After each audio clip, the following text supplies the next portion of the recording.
अपनी ट्रबलेशंस के दौरान वुल्फ किंग पर डिवाइन थंडर गिरती है और वह बेहोश हो जाता है। तभी एक छोटी सफेद खरगोश उसकी जान बचाती है, लेकिन यह नटखट खरगोश न केवल बेहोशी की हालत में उसे छूती और इधर उधर दबाती है, बल्कि उसका पहला चुंबन भी चुरा लेती है। अपनी सारी जिज्ञासाएं पूरी करने के बाद वह बेरहमी से उसे वहीं छोड़कर भाग जाती है। उसे जरा भी अंदाजा नहीं होता कि वुल्फ किंग पूरे समय होश में था, बस उसका शरीर उसका साथ नहीं दे रहा था।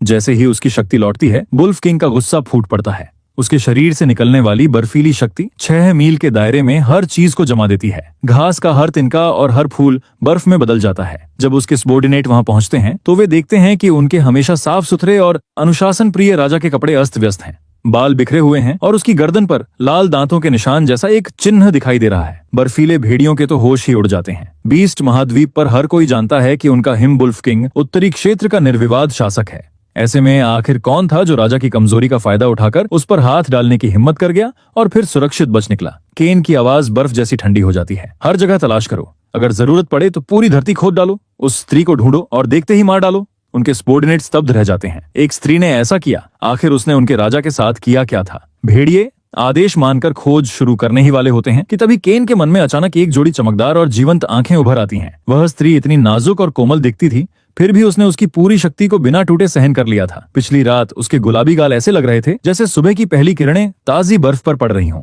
हालांकि केन उसका चेहरा साफ साफ याद नहीं कर पा रहा था, लेकिन उसकी गर्माहट और कोमल स्पर्श की अनुभूति अभी भी उसके मन में ताजा थी। उसकी हल्की सी खुशबू भी बार बार उसकी यादों में लौट रही थी। केन की ठंडी आंखें और गहरी हो जाती हैं। कुछ पल बाद वह धीमी आवाज में कहता है, सब पीछे हट जाओ। आदेश सुनते ही हिमभेड़िए तुरंत पीछे हट जाते हैं। वे घुटनों के बल बैठकर चुपचाप प्रतीक्षा करने लगते हैं। सब पूरी तरह हैरान थे।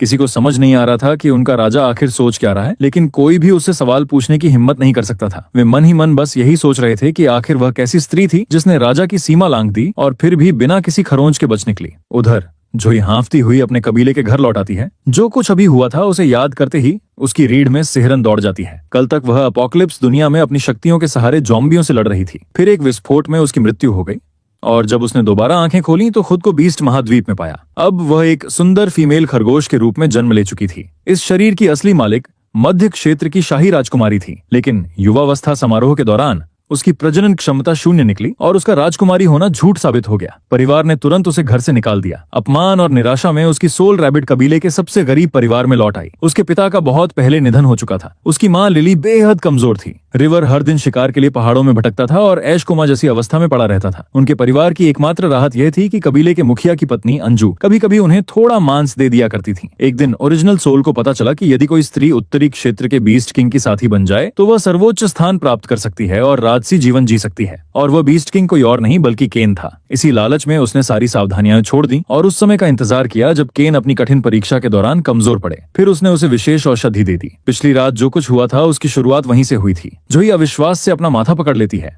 शुरुआत ही इतनी कठिन परिस्थितियों से हुई है, लेकिन कम से कम उसकी वुड एलिमेंट की शक्ति और उसका पॉकेट डायमेंशन अभी भी उसके साथ है। बस उसे वुल्फ किंग से दूर रहना होगा। अगर ऐसा हो गया तो पशु महाद्वीप में जीवित रहना संभव है। कुछ देर बाद जोई घर पहुंच जाती है। उसने पिछली रात से कुछ नहीं खाया था। घर में परिवार को देखकर वह थोड़ा मांस निकालती है और उसे भूनना शुरू कर देती है, लेकिन कई टुकड़े खाने के बाद भी उसकी भूख शांत नहीं होती। वह पूरे घर की तलाशी लेती है, मगर उसे खाने के लिए कुछ भी नहीं मिलता। लिली रिवर और बेहोश पड़े ऐश की हालत देखकर उसका दिल बैठ जाता है। वे सभी कुपोषण के कारण हड्डियों का ढांचा बन चुके थे। तब वह सीधे नदी की ओर जाती है और 1 दर्जन से अधिक मोटी कार्प मछलियां पकड़ लाती है। फिर जंगल के किनारे एक जानवर का शिकार करती है और कुछ अंडे भी इकट्ठा कर लेती है। रास्ते में वह बड़ी मात्रा में पौधों की ऊर्जा भी अवशोषित कर लेती है। वुड एलिमेंट की शक्ति में मामूली वृद्धि हुई। जब लिली और रिवर शाम को घर लौटते हैं तो उनके चेहरे सब कुछ बयां कर रहे होते हैं। पूरा दिन शिकार करने के बाद भी उन्हें एक चूहा तक नहीं मिला था। वे एक और भूखी रात बिताने के लिए तैयार थे कि तभी दरवाजे से आती स्वादिष्ट खुशबू उनके कदम रोक देती है। वे सोचती हैं कि शायद भूख के कारण उन्हें भ्रम हो रहा है, लेकिन जैसे ही वे दरवाजा खोलती हैं वे देखती हैं कि जोई आंगन में पूरी तन्मयता से खाना बनाने में लगी हुई है। उसने मछलियों की हड्डियां निकालकर स्वादिष्ट मछली के गोले तैयार कर लिए थे। अंडे उबल चुके थे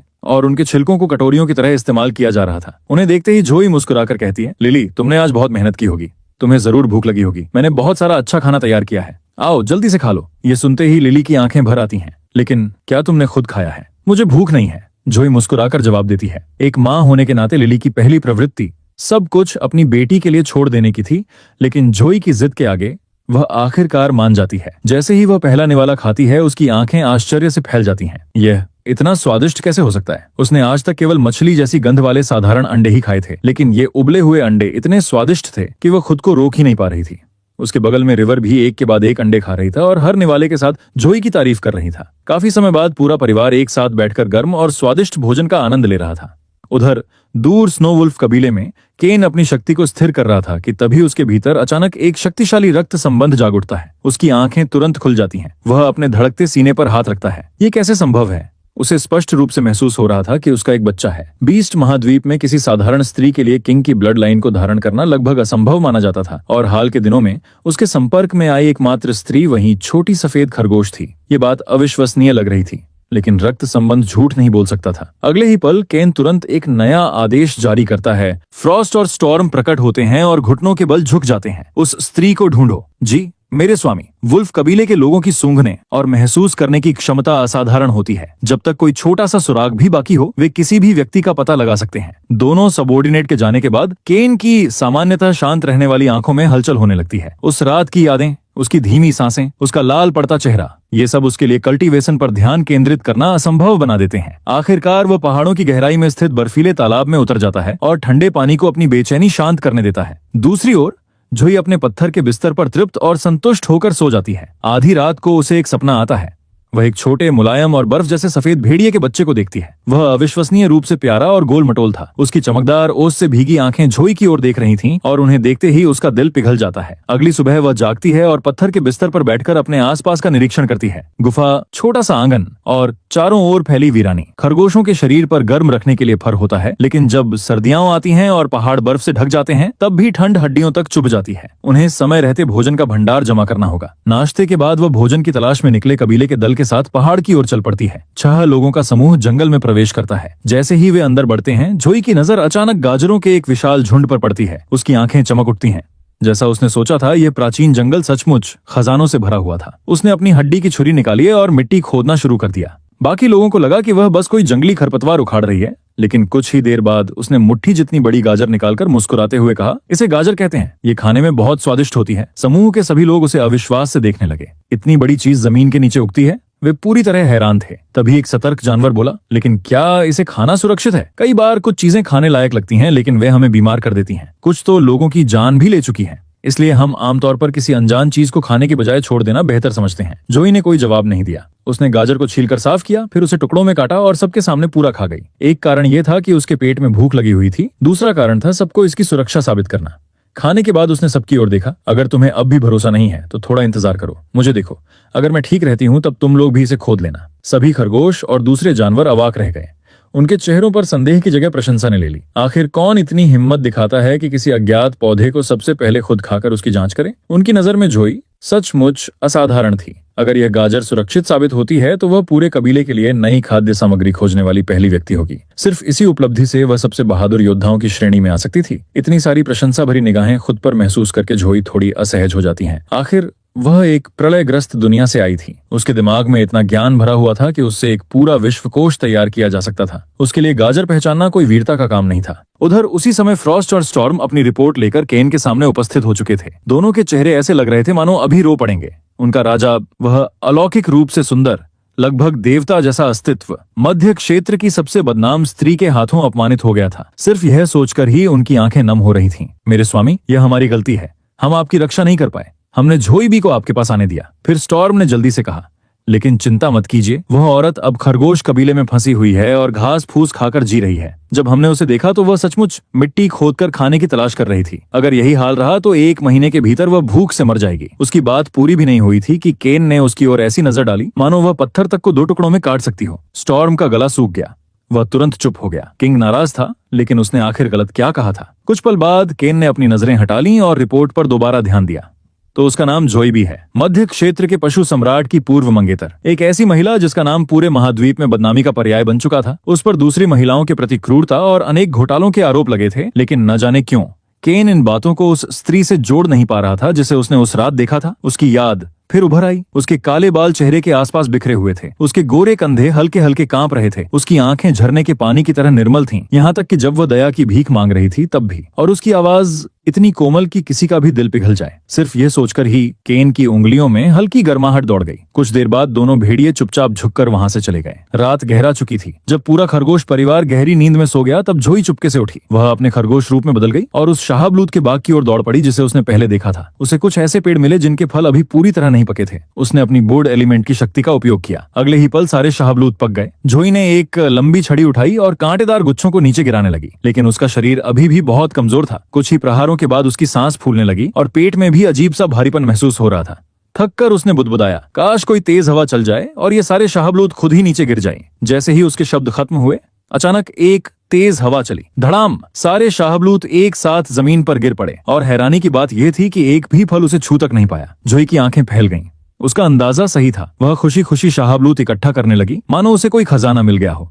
लेकिन तभी उसे कुछ अजीब महसूस हुआ। वह धीरे धीरे ऊपर देखती है। चांदनी में एक आदमी खड़ा था, बेहद सुंदर, अलौकिक, मानो कोई देवता जंगल से निकलकर उसके सामने आ गया हो। उसके लंबे काले बाल हवा में लहरा रहे थे और पूरा शरीर चांदनी में चमक रहा था। जोई का दिल एक पल के लिए रुक गया। फिर उसने उस चेहरे को पहचान लिया जिसे वह भूलने की पूरी कोशिश कर रही थी। स्नो वुल्फ किंग केन। उसका शरीर ठंडा पड़ गया। क्या वह बदला लेने आया है? ये विचार आते ही वह मुड़ी और पूरी ताकत से भाग खड़ी हुई। कबीले के बिल तक पहुंचकर उसने चारों ओर देखा। कोई उसका पीछा नहीं कर रहा था। तब जाकर उसने राहत की सांस ली। उसे समझ नहीं आ रहा था कि केन वहां अचानक क्यों आया था, लेकिन उसकी हर स्टिंक्ट उसे एक ही चेतावनी दे रही थी, उससे दूर रहो, जिंदा रहना सबसे जरूरी है। दूसरी तरफ केन चुपचाप उसे अंधेरे में गायब होते हुए देखता रहा। उसकी शांत आंखों में हल्का सा बदलाव आया, फिर भाग गई। उसने शाहबलूत के पेड़ की ओर देखा और धीमे से बुदबुदाया, कहीं तुम्हें यह सब अच्छा तो नहीं लग रहा? उस रात जोई को बिल्कुल नींद नहीं आई। वह लगातार करवटें बदलती रही। हर बार जब वह आंखें बंद करती, केन का वह खूबसूरत चेहरा उसके सामने आ जाता। अगली सुबह शोर सुनकर उसकी नींद खुली। बाहर अजीब सा हलचल थी। क्या तुमने ये सारे शाहबलूत तैयार किए? नहीं, लेकिन ये तो वही शाहबलूत हैं जो कल पेड़ों पर लगे थे। कल तो ये कच्चे थे, इन्हें तोड़ना भी मुश्किल था, और अब पूरा आंगन शाहबलूतों से भरा पड़ा है। ऊपर से सारे कांटे भी साफ कर दिए गए हैं। जोई के मन में अचानक एक विचार कौंधा। वह बिस्तर से कूदकर बाहर आई। आंगन के एक कोने में शाहबलूतों का एक बड़ा ढेर करीने से रखा हुआ था। हर फल पूरी तरह साफ किया गया था, मानो किसी ने विशेष रूप से उसके लिए उन्हें तैयार किया हो। जोई के शरीर में सिहरन दौड़ गई। उसने धीरे धीरे चारों ओर नजर दौड़ाई। क्या यह केन का काम हो सकता है? और अगर हाँ, तो उसने ऐसा क्यों किया? जोई जल्दी से जवाब देती है, मुझे कल रात नींद नहीं आ रही थी, इसलिए मैं बाहर चली गई थी। सर्दियों के लिए कुछ अच्छे शाहबलूत भी इकट्ठा कर लाई। लिली ने भौहें सिकोड़ते हुए पूछा, तुम्हें कहीं चोट तो नहीं लगी? तुम ठीक तो हो ना? रिवर भी चिंता भरी निगाहों से उसे देखता रहा। जोई ने तुरंत बात टाल दी, चिंता मत करो, मैं बस कबीले के आसपास ही घूम रही थी, मैं बिल्कुल ठीक हूँ। ये सुनकर लिली ने राहत की सांस ली। अगली बार अगर तुम्हें कुछ खाने का मन हो या बाहर जाना हो तो मुझे बता देना। आधी रात को अकेले मत भटकना, बाहर बहुत खतरा है। यहाँ तक कि घर के ठीक बाहर भी। जोई ने तुरंत सिर हिला दिया। सच कहें तो अब उसमें आधी रात को बाहर निकलने की हिम्मत ही नहीं बची थी। केन कोई साधारण व्यक्ति नहीं था। उसके शरीर से निकलने वाला दबाव ही किसी को बेहोश करने के लिए काफी था। बीस्ट महाद्वीप में शक्ति का सर्वोच्च स्तर 9 स्टेज माना जाता था और कहा जाता था कि केन 9 स्टेज के शिखर पर खड़ा है। उसके पैर की एक उंगली की हल्की सी हरकत भी उसे धूल में मिला सकती थी, और फिर भी पिछली रात वह सीधे उसके दरवाजे तक आ पहुंचा था। क्या वह उसे चेतावनी देने आया था, या बस यह जताने की उसे पता है वह कहाँ रहती है? कारण चाहे जो भी हो, जोई सिर्फ छिप जाना चाहती थी। जब उसके साथ ही उसे भोजन की तलाश में साथ चलने के लिए बुलाने आए तो उसने साफ मना कर दिया। उसे डर था कि कहीं फिर से केन का सामना ना हो जाए। बाकी सबके जाने के बाद वह चुपचाप ऐश के पास पहुंची। वह अभी भी उसी तरह बेहोश पड़ा था। जोई ने उसकी नब्ज जांची, कोई बदलाव नहीं। उसे अभी तक सही स्पिरिट एलिक्सिर नहीं मिला था, इसलिए वह अपनी वुड एलिमेंट की शक्ति से धीरे धीरे उसके शरीर का झर साफ करती रही। लेकिन समय तेजी से निकल रहा था।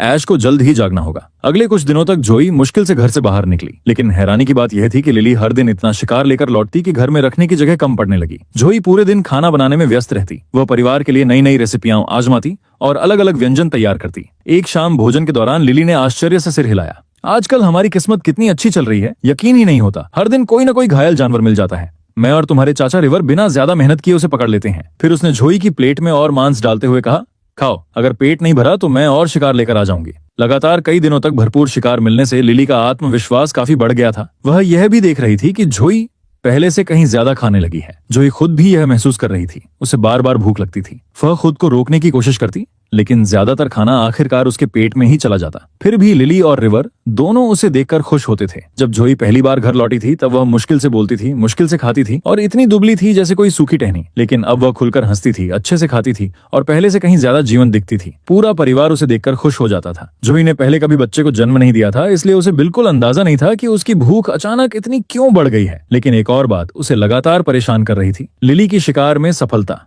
आजकल लिली हर बार भरपूर शिकार लेकर लौटती थी, मानो किस्मत खुद उसके पक्ष में खड़ी हो। पहले जहां एक जंगली सुअर पकड़ने में कई दिन लग जाते थे, वहीं अब हर दिन कोई न कोई बड़ा शिकार मिल जाता था। इतना पौष्टिक भोजन खाने के बाद जोई को अब साधारण चावल और उबले हुए बंतख याद आने लगे थे। नाश्ते के बाद उसने अपने साथियों को इकट्ठा किया और रिवर के साथ पहाड़ों में भोजन की तलाश पर निकल पड़ी। ये सुनते ही सबके चेहरे खिल उठे। जोई, आखिरकार तुम वापस आ गई।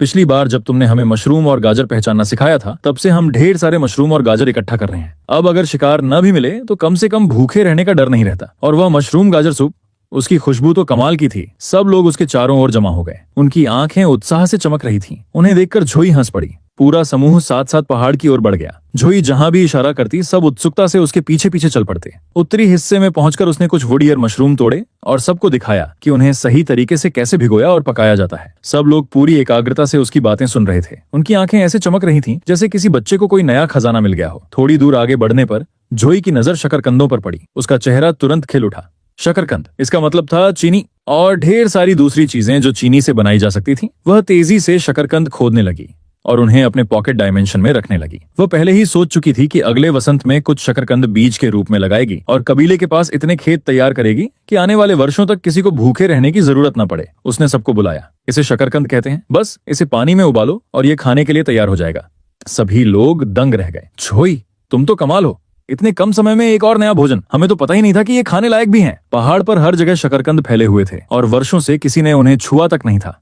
लेकिन अब सबको ऐसा लग रहा था जैसे उन्हें कोई छिपा हुआ खजाना मिल गया हो। घर में भोजन होना सुरक्षा का एहसास देता है। कम से कम शिकार न मिलने पर भी भूखे मरने का डर नहीं रहेगा। सब लोग उत्साह से शकरकंद खोदने में जुट गए और उनकी टोकरियां देखते ही देखते भर गईं। तभी ब्ला ने एक लंबी सांस छोड़ी। अच्छा हुआ, हमारे पास ये जंगली खाद्य पदार्थ हैं। अब हम इन पर निर्भर रह सकते हैं। कैट कबीला इतनी आक्रामकता से शिकार कर रहा है कि जंगल में शिकार कम होता जा रहा है। खरगोश कबीले को अब मुश्किल से कुछ मिलता है। फ्लोरा ने भौहें चढ़ाई। क्या वे जानबूझकर हमें निशाना बना रहे हैं? फिन ने सिर हिलाया। शायद नहीं, मेरे माता पिता ने उन्हें बात करते सुना था। वे किसी के भविष्य के कबीले के लिए सामान इकट्ठा करने की बात कर रहे थे। जोई का चेहरा अचानक बदल गया। किरा, रिवर की पूर्व मंगेतर, 2 साल पहले रिवर स्टेज 6 का योद्धा था और रैबिट कबीले के सबसे शक्तिशाली योद्धाओं में गिना जाता था। उसकी शादी कैट कबीले के मुखिया की बेटी किरा से तय हुई थी, लेकिन शादी की रात उसे हिरण के खून से बनी शराब पिलाई गई। उस शराब ने उसे पूरी रात बेहोश रखा। जब वह जागा तो उसकी शक्ति स्टेज 6 से गिरकर स्टेज 2 पर पहुंच चुकी थी। किरा ने उसी समय उसे अपमानित करके छोड़ दिया और वापस रैबिट कबीले भेज दिया। तो बात यह है, जोई धीरे से बुदबुदाती है, मैंने सुना है कि किरा अब स्टेज 6 पर पहुंच चुकी है। किसी ने अविश्वास से कहा, क्या? लेकिन वह तो पहले स्टेज 3 पर थी। दूसरे ने जवाब दिया, फिर भी उसकी उम्र में स्टेज 3 भी असाधारण माना जाता है। हमारी लिली तो युवावस्था में ही स्टेज 6 पर पहुंच गई थी। उस समय शाही शहर के बड़े बड़े कबीले उससे विवाह करना चाहते थे, लेकिन मध्य क्षेत्र की यात्रा के बाद वह अपनी याददाश्त का बड़ा हिस्सा खोकर लौटी। उसकी शक्ति भी स्टेज 6 से गिरकर स्टेज 3 पर आ गई। वह फिर कभी पूरी तरह ठीक नहीं हो सकी। जोई के वापस आने के बाद ही हमें यह सब पता चला। लिली तो अपनी ही बेटी की याद तक खो चुकी थी। सभी कुछ पल के लिए चुप हो गए, क्योंकि चाहे वे जितना भी सोचते, एक बात समझ नहीं आती थी। कैट कबीला भी उनकी तरह ही एक साधारण और निम्न श्रेणी का कबीला था। फिर आखिर किरा इतनी तेजी से शक्तिशाली कैसे बन गई? इसलिए किरा का स्टेज 6 तक पहुंचना लगभग अविश्वसनीय था। हो सकता है शाही शहर के किसी ताकतवर पुरुष की नजर उस पर पड़ गई हो, किसी ने अनुमान लगाया। मैंने तो यह भी सुना है कि वह स्नो वुल्फ किंग की साथी बनने के बेहद करीब है। ये सुनते ही सबके चेहरे बदल गए। ऐसी बातें इधर उधर मत फैलाओ, मैंने कुछ नहीं बनाया है। ये बात खुद कैट कबीले के शिकारी योद्धा कह रहे थे। रैबिट कबीले में कोई भी कैट कबीले और स्नो वुल्फ कबीले के बीच किसी तरह का संबंध नहीं देखना चाहता था। कैट कबीला पहले ही शिकार के दौरान उन्हें परेशान करता रहता था। किरा और कैट कबीले का नाम आते ही किसी के मुंह से एक भी अच्छी बात नहीं निकली। रिवर ने चुपचाप सिर झुका लिया। उसकी मुट्ठियां कसकर भींची हुई थीं और चेहरे पर अपराध बोध साफ झलक रहा था। जोई ने अपनी ठुड्डी पर हाथ रखा और सोच में पड़ गई। तो इसीलिए हाल ही में शिकार इतना मुश्किल हो गया है? फ्लोरा ने सिर हिलाया। बिल्कुल, लेकिन जितना ज्यादा जोई इसके बारे में सोचती, उतना ही उसे कुछ गड़बड़ महसूस होने लगता। पिछले कई दिनों से शिकार की कमी थी, फिर भी लिली और अंकल वेड हर दिन भरपूर शिकार लेकर लौट रहे थे। और सबसे अजीब बात यह थी कि लिली हमेशा इसे ऐसे बताती थी मानो इसमें उसे कोई मेहनत ही न करनी पड़ी हो। ये सचमुच संदिग्ध था। अचानक जोई को उस सुबह आंगन में दिखाई दिए शाहबलूत याद आ गए। उसका दिल जोर जोर से धड़कने लगा। क्या ये वही हो सकता है? लेकिन अगले ही पल उसने सिर झटक दिया। नहीं, बिल्कुल नहीं। क्या मैं सचमुच सोच रही हूँ कि यह सब केन ने किया है?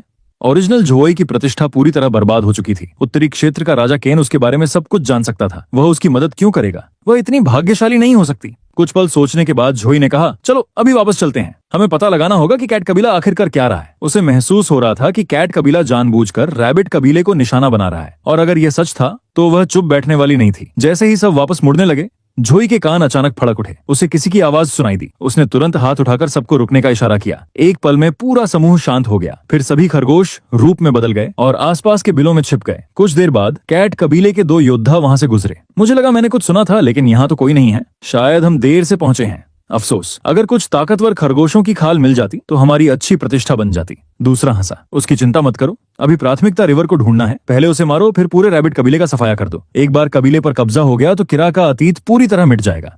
फिर स्नो वुल्फ किंग की आधिकारिक साथी बनने से उसे कोई नहीं रोक पाएगा। मूल योजना तो उसे किसी जंगली जानवर के हाथों मरवाने की थी, लेकिन वह बच निकला। दोनों स्टेज 4 के योद्धा थे। उनके चेहरे पर इतना आत्मविश्वास था कि वे रैबिट कबीले के क्षेत्र में ऐसे घूम रहे थे जैसे यह उनकी अपनी जमीन हो। उन्हें जरा भी अंदाजा नहीं था कि जिन खरगोशों की वे तलाश कर रहे हैं वे उनसे कुछ ही कदम दूर छिपे बैठे हैं। दूसरी तरफ रिवर का चेहरा पीला पड़ चुका था। उसकी उंगलियां बिल के किनारे को इतनी कसकर पकड़े थीं कि पोर सफेद पड़ गए थे। जोई पूरी तरह शांत थी। उसका शरीर बर्फ की तरह स्थिर था, लेकिन उसकी आंखों में साफ हत्या की भावना झलक रही थी। दोनों सैनिक बातें करते रहे। अगर रिवर भाग भी जाए तो क्या? हमारे लोग पहले ही उसके कबीले के मुखिया और उसकी मां को घेर चुके हैं। एक बार वे हमारे कब्जे में आ गए तो रिवर खुद सामने आने को मजबूर हो जाएगा। फिर उसे मारना बच्चों का खेल होगा, और जब रैबिट कबीला अपना मुखिया खो देगा तब पूरे कबीले पर कब्जा करना कोई मुश्किल काम नहीं रहेगा। लेकिन इससे पहले कि वे अपनी बात पूरी कर पाते, अचानक ठंडी हवा का झोंका चला। चारों ओर के पत्ते पल भर में मुरझाकर जमीन पर गिर पड़े। ये जोई की बोर्ड एलिमेंट की शक्ति थी। अगले ही पल वह बिजली की तरह एक सैनिक के सामने प्रकट हुई। हड्डी की छुरी चमकी और सैनिक वहीं ढेर हो गया। दूसरा स्टेज 4 का योद्धा तुरंत पलटा और उस पर हमला कर दिया। जोई ने अपनी शक्ति बढ़ाने के लिए आसपास की प्राकृतिक ऊर्जा को जबरदस्ती अवशोषित कर लिया था। उसका शरीर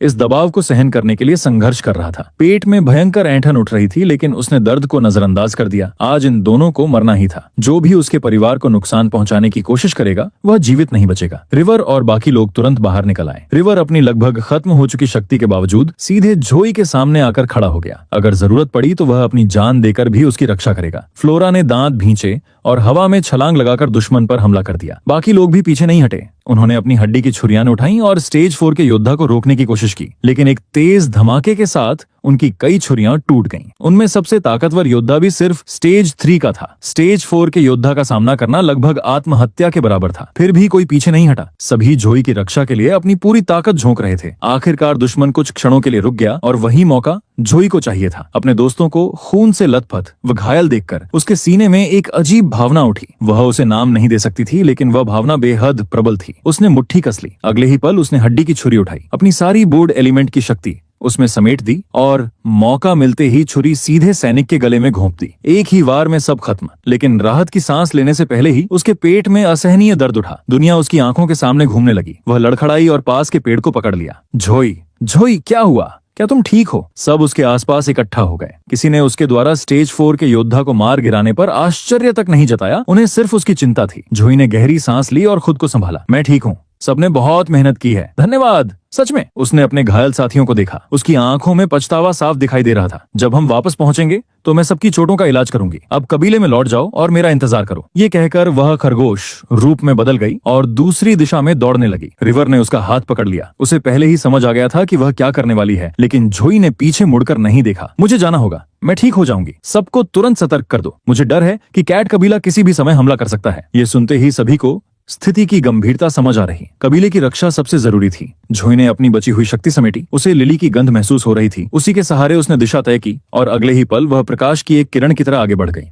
उधर लिली और अंकल वेड पीठ से पीठ मिलाकर लड़ रहे थे। 6 कैट कबीले के योद्धाओं ने उन्हें चारों ओर से घेर रखा था। एक हड्डी की तलवार सीधी लिली की ओर बढ़ रही थी। जोई ने एक पल भी नहीं सोचा। वह सीधे बीच में कूद पड़ी और खुद को लिली के सामने ढाल की तरह खड़ा कर दिया। वुड एलिमेंट की शक्ति का विस्फोट हुआ, लेकिन उसका शरीर अपनी सीमा से कहीं आगे जा चुका था। अगले ही पल उसके मुंह से कई घूंट खून निकल गया। जोई, लिली की चीख निकल गई। उसका चेहरा भय से सफेद पड़ चुका था। जोई मुश्किल से अपने पैरों पर खड़ी थी। उसे लगा था कि वह शक्ति के प्रवाह को नियंत्रित कर लेगी, लेकिन पेट में उठ रहा दर्द इतना भयानक था कि वह अपनी शक्ति तक नहीं जुटा पा रही थी। उसी क्षण दूर एकांत कल्टीवेशन में बैठे केन की आंखें अचानक खुल गईं। उसे कुछ महसूस हुआ था। बिना एक पल गंवाए वह बाहर निकल पड़ा। जहां जहां से वह गुजरा वहां वहां बर्फ जमती चली गई। हिमभेड़िए घबरा उठे। पहले उन्हें लगा कि दानव जाति ने हमला कर दिया है, लेकिन कोई युद्ध नगाड़ा नहीं बजा। तभी उन्हें एहसास हुआ उनके किंग ने अपनी कल्टीवेशन बीच में ही छोड़ दी है। सभी स्तब्ध रह गए, क्योंकि कल्टीवेशन के बीच में बाहर निकलना कोई छोटी बात नहीं थी। आखिर ऐसा क्या हुआ था? लेकिन उनके सवालों का जवाब मिलने से पहले ही केन बिजली की गति से जोई की ओर बढ़ चुका था।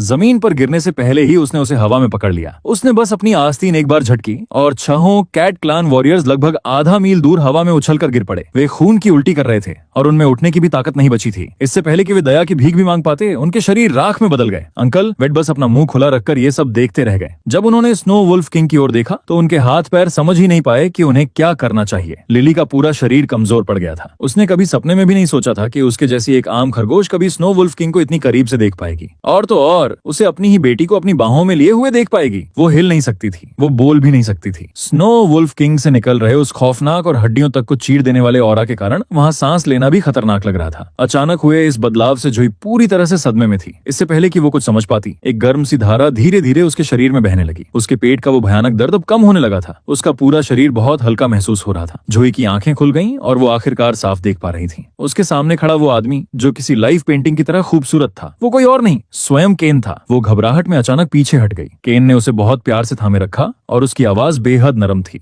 हिलना मत। जोई ने अपनी वुड एबिलिटी का जरूरत से ज्यादा इस्तेमाल कर लिया था और उसके शरीर पर गहरी चोटों के निशान थे। केन अपनी पावर उसके अंदर ट्रांसफर कर रहा था ताकि अंदर से उसके घाव भर सकें। उसकी इस देखभाल से जोई को ऐसा लग रहा था मानो वो किसी गर्म पानी के झरने में तैर रही हो। उसने केन को देखा और उसे मानना ही पड़ा कि वो हद से ज्यादा हैंडसम और अट्रैक्टिव है। उसे देखते ही उस रात की वो सारी यादें बिना किसी परमिशन के जोई के दिमाग में फिर से ताजा हो गईं। ऐसी तस्वीरें जिन्हें वो चाहकर भी भुला नहीं सकती थी, और उसका चेहरा शर्म से लाल हो गया। केन ने अपनी भौहें थोड़ी सी सिकोड़ी। जब उसने देखा कि अब जोई की हालत स्टेबल हो गई है तो उसने अपना हाथ बढ़ाकर उसके चेहरे से बालों की एक लट को हटाया और बहुत ही प्यार से कहा, आज के बाद ऐसे भटकना मत। उसकी आवाज बहुत शांत थी, लेकिन उसमें एक गहराई थी, एक ऐसा मैजिक था जो आपको अपनी ओर खींच लेता। उसके हर शब्द का आखिरी हिस्सा सीधा आपके दिल को छू जाता था। जोई के होंठ कांपने लगे। वो इस वक्त उसकी बाहों में थी। वो चलने के लिए बहुत कमजोर थी, और ऐसा नहीं था कि वो खुद भटकना चाहती थी। वो तो इस बात से डरी हुई थी कि यह इतना ताकतवर इंसान अपना हिसाब बराबर करने के लिए उसके साथ क्या कर सकता है। उसने बस एक बार अपना हाथ हिलाया था और 6 वॉरियर्स राख में बदल गए थे। इस तरह की पावर सच में बहुत भयानक थी। जोई ने पलकें झपकाई और धीरे से कहा, धन्यवाद। केन ने उसकी उन साफ और चमकदार आंखों में देखा और उसके सीने के अंदर कुछ बहुत प्यार से पिघल गया। उसने बहुत ही धीमी आवाज में कहा, तुम मेरे बच्चे को अपनी पेंट में लिए हुए हो। तुम्हारी देखभाल करना मेरी जिम्मेदारी है। ये शब्द किसी बम की तरह गिरे। जोई का दिमाग एकदम सुन्न पड़ गया। क्या मैं तुम्हारे बच्चे की माँ बनने वाली हूँ? उसे अचानक वो सपना याद आ गया। उसने पहले कभी इस बारे में नहीं सोचा था, लेकिन अब सब कुछ एक साथ समझ में आ रहा था। एक छोटे से बर्फ जैसे सफेद भेड़िए के बच्चे का वो बार बार आने वाला सपना, उसका भूख का बढ़ना, खाने के तुरंत बाद फिर से भूख लग जाना, और अभी जैसे ही उसने अपनी वुड पावर का इस्तेमाल किया था, पेट में इतना भयानक दर्द होने लगा था। उसकी आंखें अचानक खुशी से बड़ी हो गईं। उसने अपना पेट पकड़ा। उसका दिल बहुत तेजी से धड़क रहा था। क्या मेरा बच्चा ठीक है? मुझे सच में नहीं पता था कि मुझे चोट लगी है। क्या इससे बच्चे को कोई नुकसान पहुंच सकता है? मेरा ऐसा कोई इरादा नहीं था। मैं सच में इस बच्चे को इस दुनिया में लाना चाहती हूँ। केन ने उसके उस डरे हुए और परेशान चेहरे को देखा और बहुत प्यार से उसके बालों को सहलाया। चिंता मत करो, बच्चा बिल्कुल ठीक है। मेरे बच्चे को अपने पेट में रखने के लिए तुम्हारा शुक्रिया। मुझे पता है यह तुम्हारे लिए आसान नहीं होगा, लेकिन अब से मैं तुम्हारा ख्याल रखूंगा। जोई ने आखिरकार राहत की सांस ली। ठीक है। जब केन खुद जोई को वापस रैबिट क्लैन में ले गया तो पूरा कबीला खुशी से झूम उठा। स्नो वुल्फ किंग ने न सिर्फ कैट क्लैन के उस हमले को नाकाम किया था, बल्कि जोई के पेट में पल रहे उस बच्चे की भी रक्षा की थी। पूरा कबीला बहुत खुश था। ऐसा लग रहा था जैसे कबीला आखिरकार सेफ हो गया है। अब उन्हें कैट क्लैन के हमलों का कोई डर नहीं था। गुफा के अंदर जोई बैठी थी, अपने पत्थर के पलंग पर लेटी हुई। वो एक बेहद नोबल और ताकतवर इंसान को अपनी उस साधारण सी गुफा में आराम करते हुए देख रही थी। ये छोटी सी खुरदरी जगह उसके जैसे महान इंसान के लिए बिल्कुल भी सूटेबल नहीं लग रही थी। जोई को तो ये सोचकर ही गिल्ट हो रहा था कि वो इंसान आखिर यहाँ है ही क्यों, लेकिन केन वहाँ पूरी तरह से रिलैक्स लग रहा था। उसने धीरे से पूछा, क्या अभी भी कहीं दर्द हो रहा है? जोई ने अपना सिर हिलाया। अब कुछ नहीं, मैं पहले से बहुत बेहतर महसूस कर रही हूँ। केन द्वारा दी गई वो स्पिरिचुअल एलिक्सिर पीने के बाद उसका बुरी तरह से टूट चुका शरीर अब बस हल्की सी कमजोरी महसूस कर रहा था। उसने अपनी पावर का एक बहुत बड़ा हिस्सा उसकी बॉडी हील करने में लगा दिया था। बिना सोचे समझे, ये इंसान जो बाहर से दिखने में बर्फ की तरह इतना ठंडा लगता है, वो असल में अंदर से इतना कोमल है कि वो उसे धीरे धीरे पिघला रहा था, खासकर उसकी वो आंखें जो जोई के लिए सच्ची केयर से भरी हुई थीं। लेकिन जोई का दिमाग उसे इस बात पर ज्यादा सोचने नहीं दे रहा था। उसे लग रहा था कि उसके साथ ये सब इतना अच्छा बर्ताव सिर्फ इसलिए किया जा रहा है क्योंकि वो उसके बच्चे को जन्म देने वाली है, बस इतना ही। जब जोई की नजर केन की आंखों से मिलती है तो उसकी उन खूबसूरत आंखों को देखकर ऐसा लगता है मानो वे उसकी आत्मा को उसके शरीर से बाहर खींच लेंगी। उसका दिल जोर जोर से धड़कने लगा। वो घबरा गई और उसने अपनी नजरें नीचे कर लीं। उस रात मैं ऐसा नहीं चाहती थी। जैसे ही ये शब्द उसके मुंह से निकले उसे लगा मानो वो अपनी ही जीभ काट ले। भला कौन इस बात पर यकीन करेगा? वो नशा साफ तौर पर उसी का दिया हुआ था। हाँ, ये सब उस ओरिजिनल सोल ने ही किया था, लेकिन वो तो अभी अभी इस शरीर में रीबर्थ लेकर आई है, इसलिए अब वो जिम्मेदार थी। केन ने कुछ नहीं कहा। उसने बस इतना पूछा, तो फिर तुम वहाँ से भागी क्यों? जोई ने अपना सिर ऊपर उठाया। उसके चेहरे पर गिल्ट साफ झलक रहा था। वो उसकी नजरों में नहीं देख पा रही थी।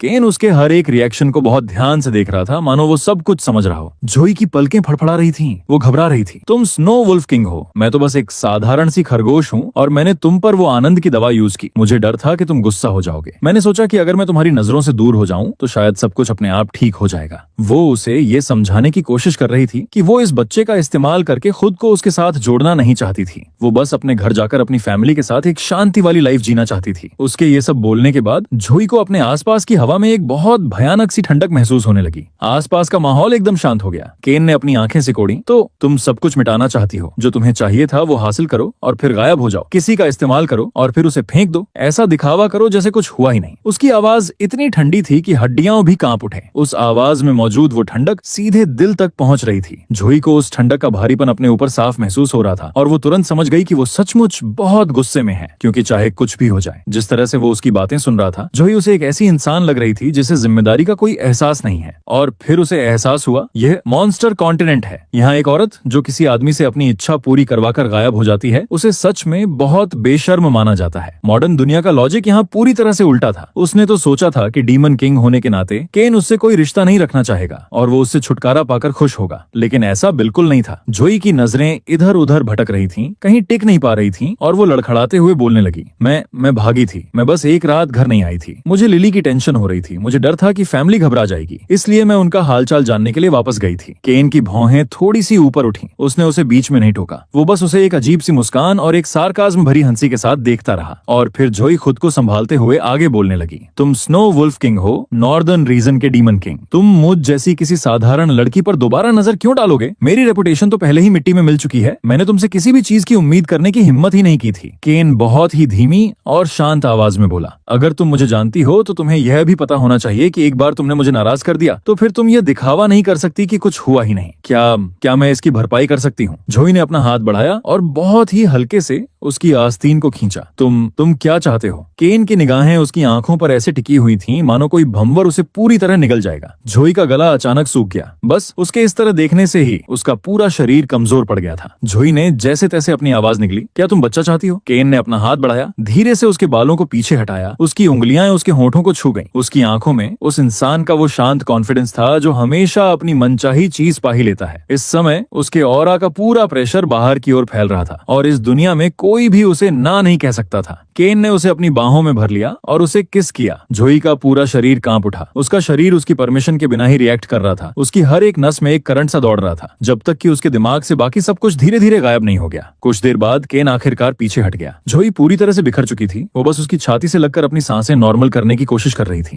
केन ने उसे उसी तरह बहुत प्यार से थामे रखा। धीरे धीरे उसके बालों को सहलाया और उसके कान में फुसफुसाया, कोई बात नहीं अगर तुम डर रही हो, कोई बात नहीं अगर तुम भाग रही हो, लेकिन एक बार जब तुम मेरी दुनिया में आ गई हो तो फिर पीछे मुड़ना नामुमकिन है। आज से मैं तुम्हारा पार्टनर हूँ। वो उसे चाहता है पूरी तरह से। जो ये शब्द सुनकर बुरी तरह कांप उठी। एक पार्टनर स्नो वुल्फ किंग केन का उसका पार्टनर बनना। जोई ने कभी सपने में भी इसकी कल्पना नहीं की थी। वह यह भी जानती थी कि केन जैसी ताकत के सामने उसका कोई भी विरोध पूरी तरह से बेकार है, लेकिन सच कहूँ तो केन का पार्टनर होना उसे बुरा भी नहीं लग रहा था। तभी उसके मन में एक ख्याल आया। वह बोली, तो फिर कैट क्लैन की किरा से तुम्हारा कोई रिश्ता नहीं होना चाहिए। वह रिवर के लिए इंसाफ दिलाएगी। वह किरा को केन के साथ जुड़ने नहीं देगी। अगर किरा को स्नो वुल्फ क्लैन का सपोर्ट मिल गया तो रिवर का बदला लेना लगभग नामुमकिन हो जाएगा। ये शब्द सुनकर केन की आंखों में जमी वो तीखी बर्फ किसी शांत पानी की तरह पिघल गई। उसका चेहरा पहले से कहीं ज्यादा जेंटल हो गया था। वह लगभग उसकी भावनाओं को सहलाते हुए बोला, तुम्हारे सिवा मेरा कोई और पार्टनर नहीं है। कोई और नहीं। और अगर कोई तुम्हें दुखी करे, केन ने ये बात ऐसे कही जैसे कुछ हुआ ही ना हो, जैसे ये दुनिया की सबसे सिंपल बात हो। मैं पूरे कैट क्लैन का सफाया कर दूंगा, बस तुम खुश रहो। उसकी शांत इमोशनलेस आंखों में एक गहरा सच झलक रहा था और जोई समझ गई कि केन अपने कहे हर एक शब्द का मतलब जानता है, लेकिन जोई ये रिस्क लेने की हिम्मत नहीं कर सकती थी। मैं इसे खुद संभाल लूंगी। वह दूसरों पर डिपेंड रहने वाली लड़की नहीं थी। अगर उसे इसकी आदत पड़ गई तो उसे डर था कि वह खुद की पहचान खो देगी। अभी केवल केन की मौजूदगी से ही मामला साफ था। कैट क्लैन का एक सदस्य रैबिट क्लैन पर हाथ उठाने की हिम्मत करता है। रिवर के लिए इंसाफ मांगने का यही सबसे सही मौका था। उसने सोचा था कि उसे बहुत कुछ समझाना पड़ेगा, लेकिन उसे बस बोलना ही था। और रिवर ने ऐसे हामी भरी जैसे वह सचमुच उसके फैसलों की रिस्पेक्ट करता हो और उसका साथ देता हो। यह एहसास जोई को बहुत ही अच्छा लगा। उसने खुद को संभाला, अपनी सांसों को नॉर्मल किया और पूछा, वो शाहबलूत जो तुमने उस सुबह दिए थे तुम्हें पसंद आए? मैं और ला सकता हूँ, बस इतना ही काफी है। गुफा छोटी है, खाना बहुत ज्यादा हो गया है और रखने की जगह नहीं है। वह अभी अपनी सीक्रेट वर्ल्ड के बारे में उसे बताने के लिए तैयार नहीं थी। और लिली और अंकल ने हाल ही में अपने शिकार का हिसाब लगाया था। शिकार में अचानक जो बढ़ोतरी हुई है, क्या वो तुम थे? हाँ, मैं ही था। उसने अपने सबॉर्डिनेट्स से इसका इंतजाम करवाया था, लेकिन पिछले 2 दिनों से वह कुछ जरूरी कामों में बिजी था। उसने अपने सबॉर्डिनेट्स को इसे संभालने का ऑर्डर दिया था और ठीक उन्हीं 2 दिनों के दौरान तुम पर हमला हुआ। केन की आंखों में एक खतरनाक चमक कौंधी। जोई को कुछ ऐसा ही शक था, लेकिन उसने खुद को इस बात पर यकीन नहीं करने दिया था। अगर वह कहती कि इससे उसे कोई फर्क नहीं पड़ा तो वह झूठ बोल रही होती। जिस बदले से वह डर रही थी वो कभी नहीं आया। इसके बजाय उसे एक डीमन किंग मिल गया, एक ऐसा पार्टनर जिसे देखकर शायद केन को पाने की चाहत रखने वाली किरा पूरी तरह पागल हो जाएगी। अच्छा, जो एक प्यारी सी मुस्कान के साथ मीठी आवाज में कहती है, पिछले कुछ दिनों से उस खाने की वजह से मुझे एक बार भी भूख नहीं लगी। केन बहुत प्यार से कहता है, अब से तुम्हें कभी भूख नहीं लगेगी। मैं तुम्हारा और हमारे बच्चे का ख्याल रखूंगा। जोई उसे दिल से शुक्रिया कहती है। पिछले कुछ दिनों की टेंशन आखिरकार शांत हो जाती है। फिर वह आगे कहती है, रिवर के पास ओरिजिनली 5th टियर की पावर थी, लेकिन कैट क्लैन से लौटने के बाद वो पावर गायब हो गई। मुझे लगता है कि किरा इसमें शामिल है और वे रिवर को मारना भी चाहते हैं। इसलिए मैं कोई भी कदम उठाने से पहले इस पूरी बात की तह तक जाना चाहती हूँ। केन ने बस अपनी उंगली से इशारा किया और एक इनविजिबल पावर ने रिवर को घुटने टेकने से पहले ही हवा में ऊपर उठा लिया। मैं जोई का पार्टनर हूँ, मेरे सामने इन फॉर्मेलिटी की कोई जरूरत नहीं है। ये शब्द रिवर पर किसी बिजली की तरह गिरे। वह इसे समझ ही नहीं पाया। पार्टनर? जोई ने सिर हिलाया। हाँ रिवर, जब से तुम वापस आए हो क्या तुम्हें यहाँ लगातार दर्द हो रहा है? जोई उसकी पीठ के ऊपरी हिस्से पर एक खास जगह की ओर इशारा करती है। रिवर शांत हो जाता है, फिर धीरे से उस जगह को अपने हाथ से ढक लेता है। कुछ नहीं है। वह कुछ छिपाने की कोशिश कर रहा था, लेकिन जोई तुरंत समझ जाती है, शायद किरा ने तुम्हें निशाना बनाया था। तुम्हारी टैलेंट, तुम्हारी पावर उसने चुरा ली है। वह इतनी जल्दी 6th टियर तक कैसे पहुंच गई? ये बात जोई के दिमाग में गूंज रही थी। वो बात जिसे रिवर कभी समझ नहीं पाया, जिसके बारे में वह सालों से सोचता रहा और खुद पर शक करता रहा, वो आज सच साबित हो गई थी। इसका दर्द बहुत गहरा था। रिवर एक खोखली हंसी हंसता है। तो बात ये थी, जोई टेंशन में अपना सीना भींचकर उसकी ओर देखती है। हार मत मानो, तुम्हारी पावर वापस आ जाएगी, मुझे पता है। वह उस रिवर को वापस देखना चाहती थी जिसे वह कॉन्फिडेंस से भरा, स्टेबल और एक ब्राइट इंसान के रूप में याद करती थी। रिवर अपने अंदर चल रहे तूफान को दबाता है। वह जोई को एक स्वीट पोटैटो देता है और चुपचाप बाहर चला जाता है। जोई वो स्वीट पोटैटो केन को देती है। यह उबला हुआ स्वीट पोटैटो है, छक कर देखो। केन उसे जोई से लेता है और उसकी ठंडी आंखों में एक हल्की सी क्यूरियोसिटी जाग उठती है। खाना कुछ ऐसा जो उसने पहले कभी नहीं देखा था। जोई मुस्कुराती है। हमने इसे कबीले के पीछे वाले जंगल से निकाला है। इसे स्वीट पोटैटो कहते हैं। ये बहुत टेस्टी होता है। वह अपना स्वीट पोटैटो छीलती है और खाने लगती है। जोई अपनी चमकदार आंखों से केन को देखती है। उसके चेहरे पर एक बहुत प्यारी सी मुस्कान है। केन को एहसास होता है कि जोई को पहाड़ों में मिलने वाली चीजें, जमीन से खोदी गई चीजें सचमुच बहुत पसंद हैं। वह भी उसकी नकल करते हुए छिलका उतारता है और एक बाइट लेता है। जोई बहुत उम्मीद भरी निगाहों से उसकी ओर देखती है। कैसा है? केन उसकी ओर देखता है। जोई के चेहरे के एक्सप्रेशन देखकर उसे हल्की सी हंसी आ जाती है। उसे अपने सबॉर्डिनेट्स द्वारा लाई गई वो रिपोर्ट याद आती है कि जोई को गुजारा करने के लिए घास फूस और जड़ें खोदनी पड़ रही थी। वह अपनी नाक के ऊपरी हिस्से को दबाता है। ये तो बस नजरिए की बात है। जोई खुलकर और पूरे कॉन्फिडेंस से हंसती है। उसके कॉन्फिडेंस में एक अलग ही चमक थी। दूसरे जानवर नॉर्दर्न रीजन को देखकर केवल स्ट्रगल और कठिनाई ही देखते थे, लेकिन यहाँ के जंगल बेहद अमीर हैं। खाना हर जगह मौजूद है और अगली बसंत में वह कबीले को लीड करते हुए जमीन साफ करने और फसलें उगाने की प्लानिंग कर रही थी, ताकि शिकार किए बिना भी वे पूरी तरह से सेल्फ डिपेंडेंट हो सकें। वे अंडों के लिए मुर्गियां, बत्तखें और हंस भी पाल सकते थे। यहाँ की बर्फ भी बहुत सुंदर थी। सही स्ट्रक्चर तैयार कर लें तो सर्दी इतनी जानलेवा नहीं लगेगी। केन के मन में कुछ हलचल होती है। उसकी नजरें जोई की ओर एकदम सॉफ्ट हो जाती हैं। वह कुछ कहने ही वाला होता है कि तभी उसकी नजर जोई के होंठों के कोने पर लगे स्वीट पोटैटो के छोटे से टुकड़े पर पड़ती है। वह अपना हाथ बढ़ाकर अपने अंगूठे से जोई के होंठों को बहुत ही हल्के से छूते हुए उसे पोंछ देता है। उस ठंडे स्पर्श से जोई के शरीर में एक झंझनाहट सी दौड़ जाती है। उसके होंठ झंझना उठते हैं और दिल भी जोर जोर से धड़कने लगता है। वह सोचती है कि वह बिना कोई कोशिश किए ही ऐसा कर देता है। उसके पास इस अट्रैक्शन से बचने का कोई तरीका नहीं है। ऐसे चेहरे को देखकर तो वार्निंग मिलनी चाहिए। यह वाकई बहुत डेंजरस है। अगले दिन नाश्ते के बाद केन जोई से कहता है कि वह अपना ख्याल रखे। उसे अपने अधूरे काम निपटाने के लिए स्नो वुल्फ क्लैन में वापस जाना है। कैट क्लैन की सिचुएशन को संभालना बहुत जरूरी है। मैं अभी वापस जा रहा हूँ। इसमें डीमन क्लैन शामिल है, जिसका मतलब है कि डीमन क्लैन की डिसेंडेंट नॉर्दर्न रीजन में घुसपैठ कर चुकी है। ये कोई छोटी बात नहीं है। जो इसकी सीरियसनेस को समझती है वह उसे बहुत ही ध्यान से देखती है। मैं अपना ख्याल रख सकती हूँ, लेकिन वह चुपचाप टेंशन में उसे देखने से खुद को रोक नहीं पाती। सावधान रहना।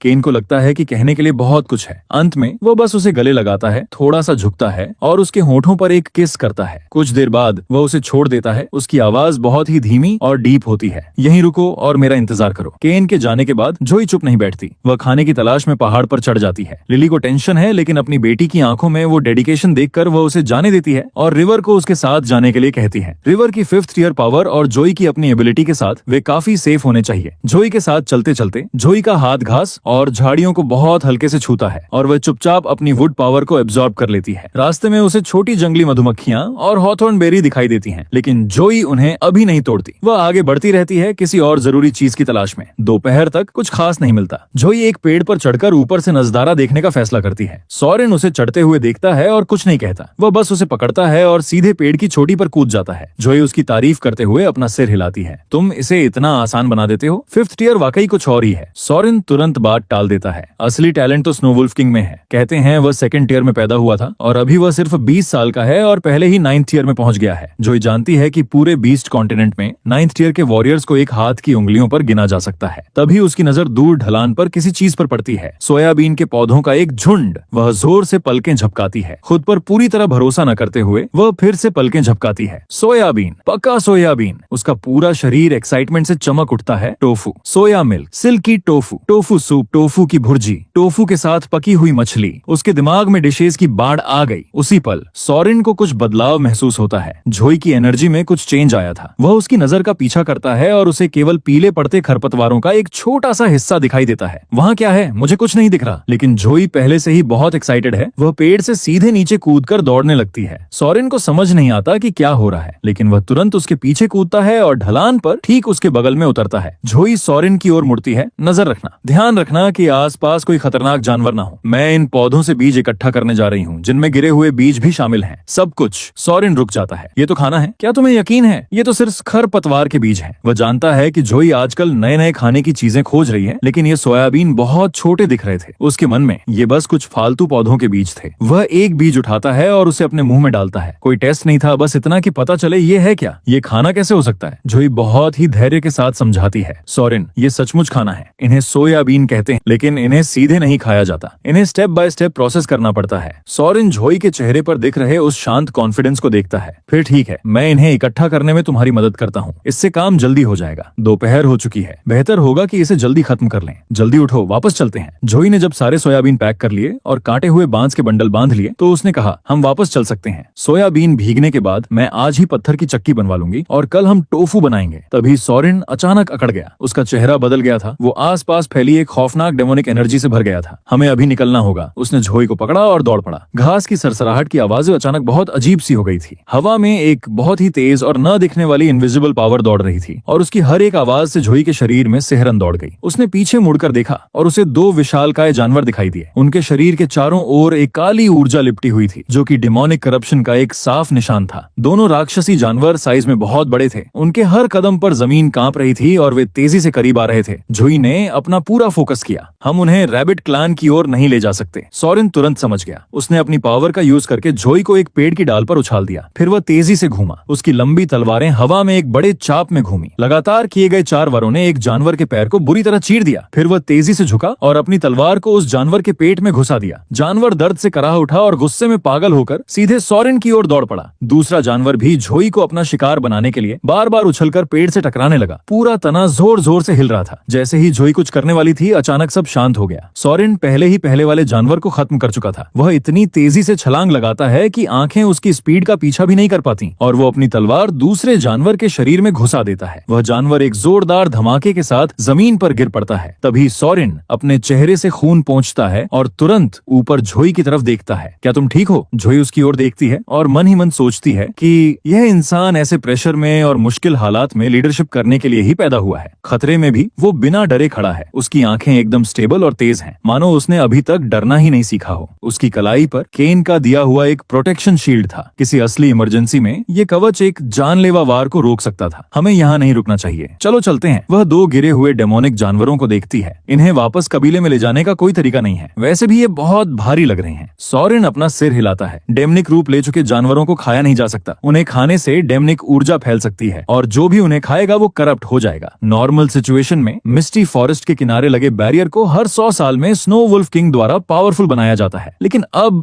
ये डिमोनिक ऊर्जा यहाँ लीक हो रही है। बैरियर में पक्का कुछ गड़बड़ हो सकती है। सोरेन का यही अंदाजा था। उसे पूरी जानकारी तो नहीं थी, लेकिन उसके सीने में उठ रही वो घबराहट उसे बता रही थी कि मामला बहुत सीरियस है। अगर ये डेमनिक ऊर्जा इसी तरह फैलती रही तो जंगल के जानवर खाने लायक नहीं बचेंगे और पूरे नॉर्दर्न रीजन में खाने का भारी संकट आ जाएगा। जोई को लग रहा था कि सोरेन के साथ आज की इस ट्रिप ने उसे उम्मीद से कहीं ज्यादा बहुत कुछ सिखा दिया है। उसके दिमाग में एक थ्योरी बनने लगी थी। कई जानवर नॉर्दर्न रीजन में आने से मना कर रहे हैं। कुछ कबीले तो इस जगह को पूरी तरह से छोड़ने की बात भी कर रहे हैं। ये सिर्फ यहाँ की कठोर जलवायु, मौसम या खाने की कमी के कारण नहीं है, बल्कि ये सब बॉर्डर लाइन के नजदीक होने, डिमोनिक करप्शन के खतरे या फिर सीधे सीधे डीमन क्लैन के हमले के डर के कारण है। क्या मैं सही कह रही हूँ? सोरेन ने सिर हिलाया। हाँ, तुम बिल्कुल सही कह रही हो, लेकिन सबसे आगे बॉर्डर पर तैनात स्नो वुल्फ क्लैन के कारण ये कभी भी कोई असली खतरा नहीं बन पाता। फिर भी कई जानवर किसी और जगह रहना ज्यादा सेफ समझते हैं। ये सब समझते हुए जोई को केन के लिए अपने दिल में एक गहरा दर्द महसूस हुआ। उस पर जो जिम्मेदारियों का बोझ है वह जोई की सोच से भी कहीं ज्यादा भारी था और डेमोनिक ऊर्जा के इस लीकेज को देखकर वह सोच रही थी कि आखिर वहाँ बॉर्डर पर क्या हुआ होगा। दोनों अपना सामान समेटते हुए बातें करते रहे और तेजी से वापस कबीले की ओर लौट चले। जब तक वे कबीले तक पहुंचे आसमान में पूरा अंधेरा छा चुका था। बादल गरज रहे थे और तेज बारिश शुरू हो चुकी थी। जब लिली और रिवर ने उन्हें सेफ अंदर आते देखा तो दोनों ने चैन की सांस ली। रिवर चुपचाप आगे बढ़ा और बिना कुछ कहे उसने जोई से वो भारी टोकरी ले ली। उसे देखते हुए जोई को सोरेन द्वारा उन डेमनिक जानवरों को मार गिराने का वो सीन याद आ गया और वो इमेजिन करने लगी कि रिवर भी 5th ईयर में बिल्कुल वैसा ही दिखता होगा, एकदम कॉन्फिडेंट, स्टेबल और बहादुर। उस दोपहर जिन डेमनिक जानवरों का सामना हुआ था उनकी खबर सुनकर अंकल वेड और आंटी जू लिली को ढूंढते हुए आते हैं और आपस में सीरियस बात करते हैं। हम सबको हमेशा के लिए अंदर बंद करके नहीं रख सकते, हम सब भूखे मर जाएंगे। लेकिन अगर हमें और डेमोनिक जानवर मिले तो खतरा सच में बहुत बड़ा है। अचानक से ये राक्षसी ऊर्जा कहाँ से आ गई? क्या यह बैरियर के टूटने की वजह से है? शायद नहीं। क्या ऐसा हो सकता है कि नॉर्दर्न रीजन में कोई डीमन क्लैन के खून वाला इंसान छिपा हो? कैट क्लैन की कीरा के पास जाहिर तौर पर ऐसी पावर्स हैं जो डीमन क्लैन से जुड़ी लगती हैं। हो सकता है वो सच में उनमें से ही एक हो। खैर जो भी हो, खाना सबसे पहले आता है। सर्दी बस कुछ ही महीनों दूर है, टाइम बहुत कम है। हमें और शिकार करने की जरूरत है। हमें एक प्रॉपर शिकार टीम बनानी चाहिए और ग्रुप्स में आगे बढ़ने वाली एक फूड गैदरिंग टीम बनानी चाहिए जो ज्यादा सेफ हो। जब वे लोग अभी भी बात कर ही रहे थे तभी मेन गेट से रोने की तेज आवाजें गूंजने लगीं और दरवाजे पर जोर जोर से दस्तक होने लगी। अंकल वेड ये सुनते ही झट से खड़े हो गए। यह गस है। अंकल वेड और आंटी जू तुरंत बारिश में दौड़ पड़े और उन्होंने दरवाजा खोला। बाहर गस खड़ा था और वह तुरंत घुटनों के बल जमीन पर बैठ गया। प्लीज मेरी दादी की मदद करो। बिजली कड़कने से वो बहुत डर गई और गिर पड़ी। वो बेहोश हो गई हैं और उठ नहीं रही हैं। मुझे डर है कि वह अब कभी वापस नहीं उठेंगी। गस अभी सिर्फ एक बच्चा था और इस समय वह सच में बहुत डरा हुआ लग रहा था। अंकल वेड और आंटी जू ने उसे जल्दी से उठाया। हम देखने चलते हैं। कोई जाओ और शैडो हीलर को बुला लाओ। जोई ने अभी अभी सोयाबीन भिगोना खत्म ही किया था। जब उसे अपनी वुड पावर के दूसरे काम का याद आया तो उसे पता था कि वो इस पावर से अंधेरे में भी बिल्कुल साफ देख सकती है। वह भी उनके पीछे पीछे चल दी। जब जोई उस छोटी सी गुफा में पहुंचती है तो वह अंदर एक बुजुर्ग महिला को बेहोश पड़ी देखती है। उसकी पावर उसे तेज नाइट विजन देती है और वह जो देखती है वो बहुत बुरा था। एक इतनी पतली महिला जो लगभग सिर्फ हड्डियों का एक ढांचा लग रही थी, वो साफ तौर पर कुपोषित का शिकार थी। गस उसके बगल में खड़ा बुरी तरह रो रहा था। वह कहने को तो 12 साल का था, लेकिन वह इतना छोटा और कमजोर था कि सिर्फ 8 साल का बच्चा लगता था। गुफा पूरी तरह से खाली थी। आंगन में खाने के लिए लगभग कुछ भी नहीं था। जोई को एहसास हुआ कि कबीले की असली हालत उसकी सोच से भी कहीं ज्यादा खराब और दयनीय है। शैडो हीलर आ गए हैं, किसी ने जोर से आवाज लगाई और फिर एक सुनहरी रोशनी चमकी। जोई ने ऊपर देखा और एक नौजवान को बाहर से अंदर आते हुए पाया। वह लगभग 16 साल का लग रहा था। लंबा और दुबला पतला, एक काले रेशमी लबादे में लिपटा हुआ जो उसके शरीर पर बिल्कुल फिट बैठ रहा था। वह आगे बढ़ा, बिल्कुल बिना किसी आवाज के, मानो परछाइयां ही उसके साथ चल रही हों। जैसे ही वह अंदर कदम रखता है उसकी तेज निगाहें सीधे जोई पर जाकर टिक जाती हैं। हैं। उसी पल जोई को लगा जैसे उसके पूरे शरीर में खून जम गया हो, किसी ने उसे जोर से जकड़ लिया है। वह इस खौफ को महसूस कर सकती थी। जब जोई की नजरें उसकी आंखों से मिलती हैं, तो उन आंखों में एक ऐसी अजीब सी पावर होती है जो उसके भीतर से गहराई तक कुछ खींच लाती है। जब वह किसी पर अपना फोकस करता है तो ऐसा लगता है जैसे वह उसकी आत्मा ही चुरा लेगा। सिर्फ एक नजर में ही जोई समझ जाती है कि वह भले ही पीला और कमजोर दिखता हो, लेकिन उसकी असली पावर की कोई लिमिट नहीं है। वह बस यह अंदाजा नहीं लगा पा रही थी कि वो पावर आखिर कितनी गहरी है। वैद्य जी, प्लीज मेरी दादी को बचा लीजिए। जैसे ही गस उसे आते देखता है, वह आगे बढ़ता है और घुटनों के बल बैठ जाता है। लाना शैडो हीलर झुककर उसे बहुत धीरे से उठाता है। उसकी आवाज बहुत धीमी है। दादी लिन ठीक हो जाएंगी। अंकल वेड होश में आते हैं और बहुत ही रिस्पेक्ट के साथ धीमी आवाज में कहते हैं, दादी लिन की तबीयत बिल्कुल भी ठीक नहीं है, प्लीज आप उन्हें देख लीजिए। अगर आपको किसी जड़ी बूटी की जरूरत हो तो कबीले का कोई भी इंसान उसे ढूंढ लाएगा। इन फॉर्मेलिटी की कोई जरूरत नहीं है। मैं इस कबीले का हीलर हूँ। लोगों की जान बचाना मेरी ड्यूटी है। लाना आगे बढ़ता है, बिस्तर के पास बैठ जाता है और दादी लिन की नब्ज चेक करता है। कमरा एकदम शांत हो जाता है। किसी की हिम्मत नहीं होती कि दखल दे। फिर वह अपनी सिल्वर नीडल्स निकालता है और एक्यूपंक्चर शुरू करता है। उसकी उंगलियां बहुत ही खतरनाक परफेक्शन से चलती हैं। हर एक सुई में पावर का एक फ्लो है। काफी समय बीत जाता है। लाना सुइयां निकाल लेता है। उनकी हालत फिलहाल स्टेबल है। उन्हें सोने दो, मैं कल जड़ी बूटी की दवा ले आऊंगा। लेकिन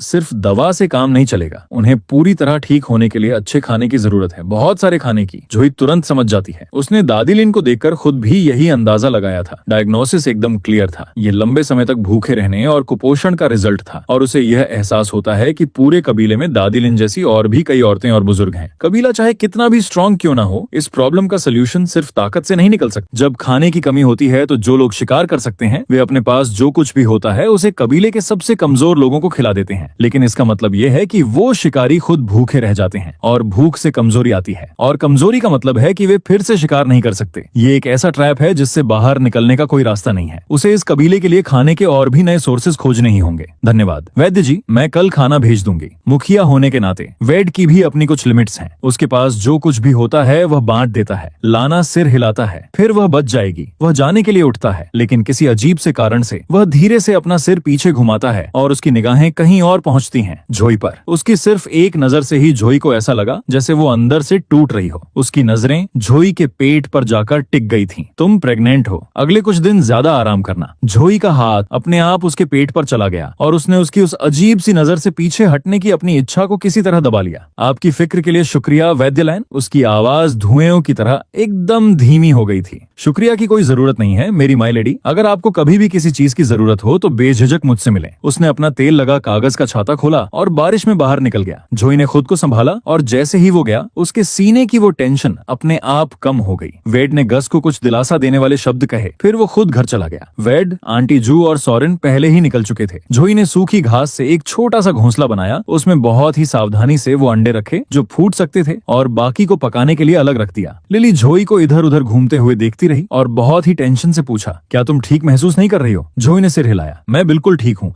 इन अंडों से हम चूजे निकाल सकते हैं। हम उन्हें आंगन में पालेंगे। मुर्गियां हर दिन अंडे देंगी और जब मुर्गे बड़े हो जाएंगे तो हम उन्हें खा लेंगे। लिली पूरी तरह से हैरान होकर उसकी बातें सुन रही थी। तुम कह रही हो कि क्या हम यहीं अपने घर पर चूजे पाल सकते हैं? ये तो अनबिलीवेबल है। मैंने ऐसा पहले कभी नहीं सुना। लेकिन हम मुर्गियों को खिलाएंगे क्या? और क्या वे इधर उधर भागकर हमारे कमजोर कबीले के लोगों को चोंच नहीं मारेंगे? लिली बहुत ही घबराई हुई थी। जोई उसे दिलासा देती है, चिंता मत करो माँ, नवजात चूजे बहुत छोटे और प्यारे होते हैं। जब वे थोड़े बड़े हो जाएंगे तो हम उनके लिए एक पिंजरा बना देंगे। बस इतना ही। जोई लिली को अपना पूरा प्लान समझाती है और लिली आखिरकार थोड़ा रिलैक्स महसूस करती है। अगर ये प्लान सच में इस तरह काम कर गया, यानी आंगन में मुर्गियां पालना, हर दिन अंडे खाना, तो कबीले के कितने और लोग जिंदा बच सकते हैं। ये अपने आप में एक बहुत बड़ी अचीवमेंट होगी। लेकिन तुमने जो वो सोयाबीन भिगोए थे, क्या उनसे सच में खाना बन सकता है? जोई मुस्कुराती है और अपनी बात को सस्पेंस में रखती है। अगर मैंने तुम्हें अभी बता दिया तो तुम नहीं समझोगी। कल खुद ही देख लेना। उसे पत्थर की चक्की बनाने में सोरेन की हेल्प चाहिए। कबीले के पास बहुत सारे पत्थर मौजूद थे। लिली से थोड़ी देर और बात करने के बाद जोई आखिरकार अपनी बात रोक नहीं पाती है। माँ, क्या वह हीलर हमारे कबीले का ही है? लिली सिर हिलाती है। नहीं, वह हमारे कबीले का नहीं है, लेकिन उसने हमारे कबीले की बहुत बड़ी सेवा की है। उसने हमारे बहुत से लोगों की जान बचाई है। जोई आगे पूछती है, वह कहाँ से आया है? वह यहाँ कैसे आ गया? हमारे कबीले का वैद्य बनकर? किसी भी कबीले में वैद्यों की बहुत रिस्पेक्ट होती है, लेकिन फिर भी मुखिया अंकल वेड को उसके सामने इस तरह की कसम नहीं खानी चाहिए थी। और वह आदमी सिर से पैर तक बहुत ही मिस्टीरियस लगता है। उसके बारे में कुछ भी समझना बहुत मुश्किल है। और जब उसने मेरी तरफ देखा तो मैं इतनी बेचैन क्यों हो गई? ऐसा लगा जैसे कोई शिकारी अपने शिकार पर नजर गड़ाए बैठा हो। शायद मैं कुछ गलत सोच रही हूँ, जोई ने मन में सोचा। लिली एक पल के लिए सोचती है, मुझे सच में नहीं पता। मुझे बस इतना पता है कि 3 साल पहले हमारे पुराने वैद्य उसे वापस यहाँ लेकर आए थे और कहा था कि वह हमारा अगला वैद्य होगा। वह कहाँ से आया ये बात हम में से कोई नहीं जानता। पुराने वैद्य हम में से ही एक थे और हम उन पर पूरी तरह से भरोसा करते थे। इस नए वैद्य की स्किल्स अपने पुराने वैद्यों से कहीं ज्यादा अच्छी हैं। उसने कबीले की बहुत मदद की है, कई जानें बचाई हैं। वह बहुत कम ही दिखाई देता है, लेकिन रिवर और ऐश दोनों, शुरुआत में वैद्य लैन ने ही उन दोनों को जिंदा रखा था और जब तुम वापस आई थी तो तुम्हें बहुत तेज बुखार था, तुम बेहोश हो गई थी, उसने तुम्हें भी बचाया था। हमारे रैबिट क्लान में वह एक देवता के समान है जिसकी हम पूजा करते हैं। लिली उसके बारे में गहरी ग्रेटिट्यूड से बात करती है। जोई थोड़ी देर सोचती है, फिर पूछती है, क्या तुम जानती हो कि उसका बीस्ट फॉर्म क्या है? लिली ने इस बारे में कभी सोचा भी नहीं था। वह जवाब देती है, मुझे नहीं पता। हमने कभी हीलर लैन को अपने पशु रूप में बदलते हुए नहीं देखा है। हम उनसे लगभग कोई बातचीत नहीं करते। हम उन्हें तभी बुलाते हैं जब कबीले में कोई बीमार होता है। जोई कुछ और सवाल पूछती है। लिली बहुत पेशेंस के साथ हर सवाल का जवाब देती है। जोई ने काफी कुछ जान लिया था, लेकिन लैन की ओरिजिन अभी भी एक मिस्ट्री बनी हुई थी। वह उसके बारे में लगभग कुछ भी नहीं जानती थी। फिर भी उसे पुराने वैद्य ही यहाँ लेकर आए थे। वह हमारे कबीले के वैद्य के रूप में काम करता है और उसने इतने लोगों की जान बचाई है कि उस पर शक करने की कोई वजह नहीं है। वह बारिश की आवाज सुनते सुनते सो जाती है और रात भर बहुत गहरी नींद सोती है। अगली सुबह बारिश रुक जाती है। जोई नाश्ते के लिए भी नहीं रुकती। वह सीधे सॉरिन को ढूंढने और कई बड़े पत्थर लाने के लिए निकल जाती है। पत्थर पीसने वाली एक चक्की बनाने में मेरी मदद करो, अपने लिए भी एक बना लो। जोई सॉरिन को इंस्ट्रक्शंस देती है और वो काम शुरू करता है। देखते ही देखते 2 पत्थर पीसने वाली चक्कियां बनकर तैयार हो जाती हैं। सॉरिन एक चक्की को उठाकर जोई के आंगन में ले आता है। लिली अंकल वेड के साथ बहुत सुबह ही शिकार पर चली गई थी। रिवर मदद करने के लिए घर पर ही रुका था। वह उस पत्थर पीसने वाली चक्की को बहुत हैरानी से देखता है। जोई उसे समझाती है, ये खाना पीसने के लिए पत्थर की चक्की है। मैं तुम्हें सोयाबीन पीसते समय दिखाऊंगी कि इसे कैसे पीसते हैं। इन्हें रात भर भिगो कर रखा गया था। ये अब तैयार हैं, बिल्कुल अभी। जाहिर सी बात है, चक्की बनने से पहले ही उसने अंकल वेड के घर पर उन सोयाबीन को कई बार धो लिया था। अब वह एक एक स्कूप करके सोयाबीन को चक्की के ऊपरी हिस्से में डालती है और उसे घुमाना शुरू करती है। सोया मिल्क, सोय मिल्क नीचे से एक साफ लकड़ी के बर्तन में बहने लगता है और फिर उसकी सौंधी सौंधी खुशबू हवा में फैल जाती है। जोई के चेहरे पर एक बड़ी सी मुस्कान खिल उठती है। ताजे खाने की वो कच्ची मिट्टी जैसी गर्माहट, उसका कोई मुकाबला नहीं है। सॉरेन और रिवर पूरी तरह से हैरान रह जाते हैं। वे अपनी जगह पर जमे खड़े रह जाते हैं, फिर कुछ देर में होश में आते हैं। वे सादे साधारण से सोयाबीन, जिनमें अपनी खुद की कोई खास गंध नहीं होती, और फिर भी पीसने के बाद उनमें से इतनी अच्छी खुशबू आती है। मुझे इसे घुमाने दो, मुझ में बहुत ताकत है। सॉरेन तुरंत आगे आता है, लगभग उछलते हुए। एक्साइटमेंट से उसकी आंखें चमक रही थीं। जोई उसे काम करने देती है। रिवर भी मदद करना चाहता है, लेकिन जोई उसे रोक देती है। जाओ और लकड़ियां काटो, हमें सोया मिल्क उबालने के लिए उनकी जरूरत पड़ेगी। पीसने का काम जल्दी खत्म हो जाता है। जोई पिसे हुए सोयाबीन में पानी डालती है और उसे छानती है। गूदा छानने के बाद सोया मिल्क एकदम साफ होकर बह निकलता है। वह इसे बर्तन में डालती है। रिवर आग में लकड़ियां डालता है। जोई सोया मिल्क को गर्म करते हुए लगातार हिलाती रहती है। देखते ही देखते यह तैयार हो जाता है। जोई कई कटोरों में वो दूध निकालती है। सॉरेन, इसे छको। दोनों इतने एक्साइटेड हैं कि उनके पास इसके ठंडा होने का इंतजार करने का भी टाइम नहीं है। वे उस पर फूंक मारते हैं और पी जाते हैं। एक घूंट पीते ही उन दोनों की आंखें चौड़ी हो जाती हैं। ये कितना टेस्टी है, ये इतना स्वादिष्ट कैसे हो सकता है? गले से नीचे जाते ही एकदम गर्म है, कितना मुलायम है, पूरे शरीर में गर्माहट भर देता है। जोई को कोई जल्दी नहीं है, उसने अपना नाश्ता कर लिया है। वह थोड़ा सोया मिल्क अलग रख देती है, फिर बाकी में जमाव पदार्थ मिला देती है। ये कोगुलेंट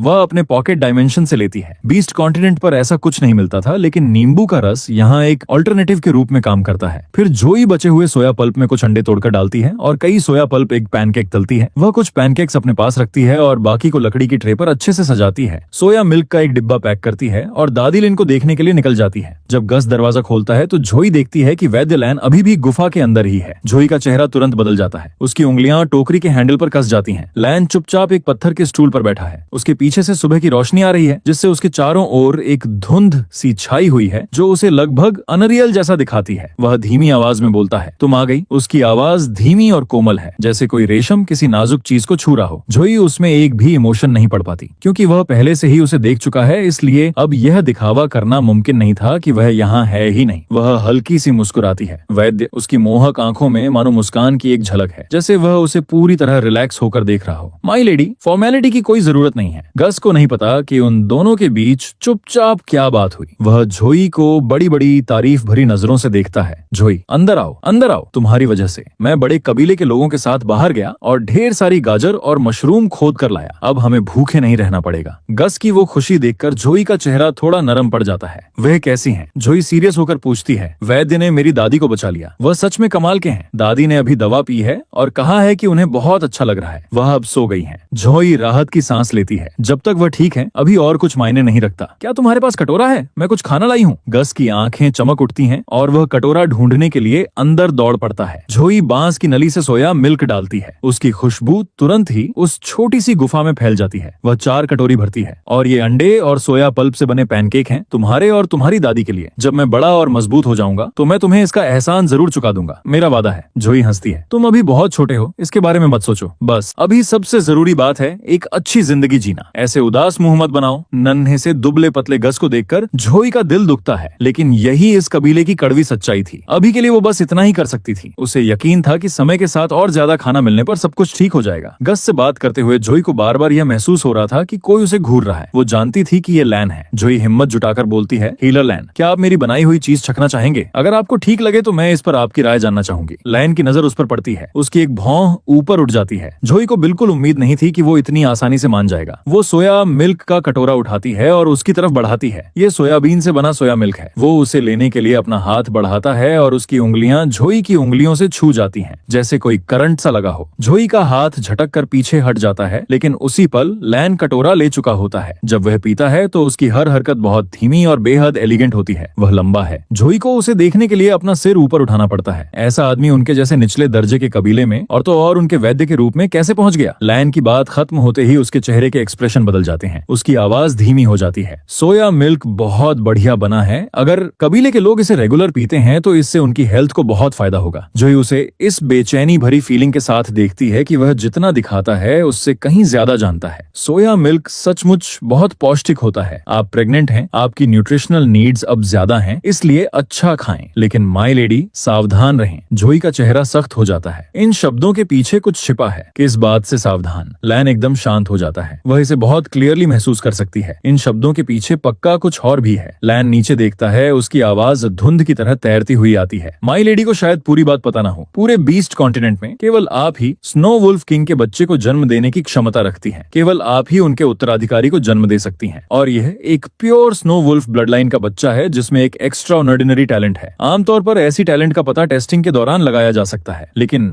जब यह टैलेंट इतना ज्यादा असाधारण हो तो कोई भी टेस्टिंग इसे माप नहीं सकती। अगर किसी को यह बात पता चल जाए तो वे क्या करेंगे? स्नो वुल्फ किंग के भी कई दुश्मन हैं, इसलिए सावधान रहें। माई लेडी। लैन की आवाज मानो बादलों के ऊपर से कहीं बहुत दूर से आ रही हो, लेकिन उसके ये शब्द जोई की नसों में खून जमा देते हैं। जब तक जोई खुद को संभाल पाती है, लैन बिना कोई निशान छोड़े गायब हो चुका होता है। दिन दहाड़े अभी भी छाता लिए हुए। ये बहुत बेचैनी पैदा करने वाला था। उससे कुछ पता भी नहीं चल रहा था। उसकी प्रेजेंस पूरी तरह मिट जाने के बाद ही जोई को अपने शरीर में खून का फ्लो फिर से महसूस होने लगता है। जोई, जोई, क्या सोया दूध की तरह उसने उसकी धरती को ठीक कर दिया? गस ने उनके बीच हुई एक भी बात नहीं सुनी थी। जोई को एहसास होता है कि लैन ने सीक्रेट साउंड ट्रांसमिशन का इस्तेमाल किया था। केवल वही इसे सुन सकती थी, लेकिन उसके कहे उन शब्दों, उस सीक्रेट जानकारी ने उसे उस हकीकत का सामना करने पर मजबूर कर दिया जिसे उसने अब तक नजरअंदाज कर दिया था। तो उसके गर्भ में पल रहा बच्चा एक प्योर स्नो वुल्फ है। उसने तो सोचा था कि यह किसी तरह का खरगोश भेड़िया हाइब्रिड एक नॉर्मल सा बच्चा होगा। वह उस सपने के बारे में सोचती है, उस छोटे मुलायम बेहद प्यारे सफेद भेड़िए के बच्चे के बारे में, और उसका दिल फिर से प्यार से पिघल जाता है। चाहे कुछ भी हो जाए, उसे मजबूत बनना ही होगा। उसे अपने बच्चे की रक्षा के लिए अपनी वुड पावर को और आगे और तेजी से बढ़ाना होगा। लेकिन लैन ने उसे चेतावनी क्यों दी? क्या वह सच में इतना दयालु है? जोई को उस पर शक होता है। वह खुद को संभालती है। जब दादी जागे तो उन्हें सोया मिल्क पिला देना। जोई गस को अलविदा कहती है और घर की ओर चल पड़ती है। सॉरेन और रिवर लकड़ी के स्टूल पर बैठे सोया पल्प से बने अंडे के पैनकेक खाने में पूरी तरह से बिजी हैं। जब वे जोई को अंदर आते हुए देखते हैं तो दोनों उसके चारों ओर जमा हो जाते हैं। घर में चहल पहल हो जाती है। तुम वापस आ गई, अब आगे क्या करना है? जोई हंसती है। खुद को रोको मत, जितना चाहो उतना खाओ, हम हमेशा और बना सकते हैं, और बहुत कुछ बेहतर खाना अभी आने वाला है। सॉरेन और रिवर उसकी बात पर पूरी तरह यकीन करते हैं। उसका कॉन्फिडेंस वाकई में बहुत असरदार है। सब तैयार है, अब सांचे को दबाते हैं। जोई ने सॉरेन से पहले ही एक बड़ा लकड़ी का सांचा बनवा लिया था। वह उसे साफ धोती है, उसमें सोया का मिक्सचर डालती है, एक कपड़े में लपेटती है और उसे दबाने के लिए उसके ऊपर एक भारी पत्थर रख देती है। दोपहर तक टोफू तैयार हो जाएगा। जोई का मानना था कि खाना अगर इनफ हो तो ही अच्छा है। दिन में 3 बार खाना ही सही तरीका है। शरीर को इसकी जरूरत होती है। सॉरेन और रिवर पूछते हैं कि अब आगे क्या करें।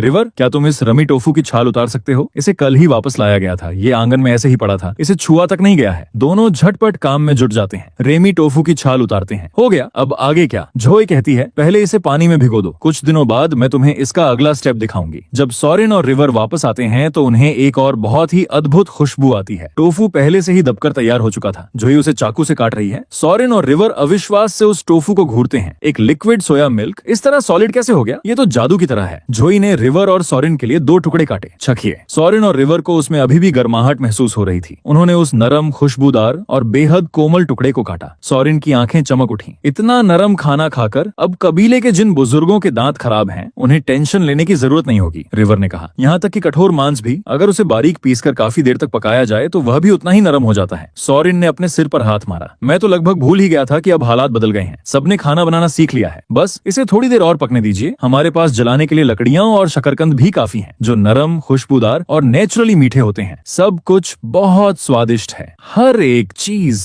यही सॉरेन के दिल की सच्ची फीलिंग थी। उसने जोई की ओर देखा और सुबह की रोशनी उस पर कुछ इस तरह पड़ रही थी जिससे उसे एक बहुत ही पवित्र सी चमक मिल रही थी। जोई हंसी। हम तो अभी बस शुरुआत कर रहे हैं। इस जंगल में अभी बहुत कुछ है। सॉरेन ने कबीले को एक साथ मिलकर सोयाबीन की कटाई करने के लिए ऑर्गेनाइज किया। सबको इन्हें पीसना सिखाओ, सोया मिल्क बनाओ। टोफू के लिए हमें पहले नींबू चाहिए होंगे। जैसे ही हमें कुछ नींबू मिल जाएंगे मैं सबको सिखा दूंगी। सॉरेन कहता है, क्या हर फैमिली को अपनी पत्थर की चक्की खुद बनानी चाहिए? क्या ये बहुत झंझट का काम नहीं होगा? जोई सिर हिलाती है। नहीं, इसकी कोई जरूरत नहीं है। कबीले ने पत्थर की चक्कियों के लिए एक कॉमन बिल्डिंग बनाई है। जिसे भी चक्की यूज करनी हो वह चक्की घर आ सकता है। और सर्दी आने से पहले हम बाजार में अपना सामान ले जाएंगे। हम टोफू का ट्रेड भी कर सकते हैं। सॉरेन खुशी से उछल पड़ता है। मैंने इसके बारे में पहले क्यों नहीं सोचा? जोई हमेशा कोई ना कोई रास्ता निकाल ही लेती है। इस साल मुझे सच में लगता है कि हमारा कबीला सर्दी से बच जाएगा। कोई भी भूखा नहीं रहेगा। बस इसके बारे में सोचते ही सॉरेन के सीने से एक बहुत बड़ा बोझ उतर जाता है। वह मुस्कुराते हुए टोफू खाता है। दोपहर में जोई मूली और टोफू का एक स्टू बनाती है जिसमें थोड़ा सुअर का मांस भी डाला जाता है। सॉरेन और रिवर दोनों के पास 2-2 बड़े कटोरे होते हैं। सॉरेन को थोड़ा गिल्ट होता है। मुझे लगता है कि मैंने सुबह से कुछ नहीं किया है, बस खाता ही रहा हूँ। क्या इस तरह भरपेट लंच करना बेकार है? जोई उसे पूरी तरह समझती है। जब आपके पास इनफ खाना हो तो दिन में 3 बार खाना सच में बेहतर होता है। आपके शरीर को सही न्यूट्रिशन, सही ताकत मिलती है। अगर आप खाली पेट हैं तो आपके पास बिल्कुल भी ताकत नहीं होती। और क्या तुम 6th ईयर तक जल्दी नहीं पहुंचना चाहते? ज्यादा खाना असल में इसमें हेल्प करता है। सुबह एक बार खाना, दोपहर में कुछ नहीं, फिर दोपहर बाद शिकार का पूरा राउंड, आप एकदम थक जाएंगे। सॉरेन सिर हिलाता है, पूरी तरह से कन्विंस्ड। जोई सही कह रही है। मैं इस मामले में जोई पर पूरा भरोसा करूंगा। भरपेट खाना खाने से वाकई बहुत अच्छा लगता है। मेरे शरीर में पूरी ताकत आ गई है। अगले कुछ दिनों में सॉरेन कबीले को सोयाबीन की कटाई और उसे स्टोर करने के लिए बाहर ले जाता है। और जाहिर है जोई जंगल में खाने के कई और नए सोर्सेज खोज निकालती है। सॉरेन कबीले को बस्ती के बिल्कुल सेंटर में एक बड़ा चक्की घर बनाने में भी मदद करता है, जिसमें सबके इस्तेमाल के लिए 2 पत्थर की चक्कियां लगी हैं। और फिर एक दोपहर जब सब लोग बिजी थे, केन जोई के सामने अचानक प्रकट होता है, अपने पीछे बंधी हुई और खून से लथपथ किरा को घसीटते हुए। जब केन आता है, जोई मसालेदार पत्ता गोभी को मिट्टी के बर्तनों में भर रही होती है। पिछले कुछ दिनों से वह इतनी बिजी थी कि वह केन के बारे में लगभग भूल ही गई थी। इसलिए जब वह अचानक सामने आता है तो वह सचमुच एक पल के लिए जम जाती है। जैसे ही केन जोई को देखता है, उसके अंदर दबी सारी चाहत किसी बाढ़ की तरह उमड़ पड़ती है। वह कुछ ही कदमों में उसके पास पहुंचता है और उसे बहुत धीरे से अपनी बाहों में भर लेता है। उसकी खुशबू की वो गर्माहट ही उसे यह एहसास दिलाती है। उसकी आवाज भारी और बहुत धीमी हो जाती है। क्या तुमने मुझे याद किया? जोई उसकी ठंडी ताजी खुशबू को महसूस करती है और उसके भीतर का सारा शोर शांत हो जाता है। इस तरह गले लगने पर उसे एहसास होता है कि उसने सच में उसे याद किया था। उसकी खुशबू में वो शांत, शीतलता भरी महक, हल्की लेकिन मदहोश कर देने वाली, ये उसकी फेवरेट है। जोई धीरे से जवाब देती है, हाँ मैंने किया। कान उसे अपने सीने के बिल्कुल बीचों बीच जोर से दबा लेता है और वहीं रोके रखता है। तभी जोई को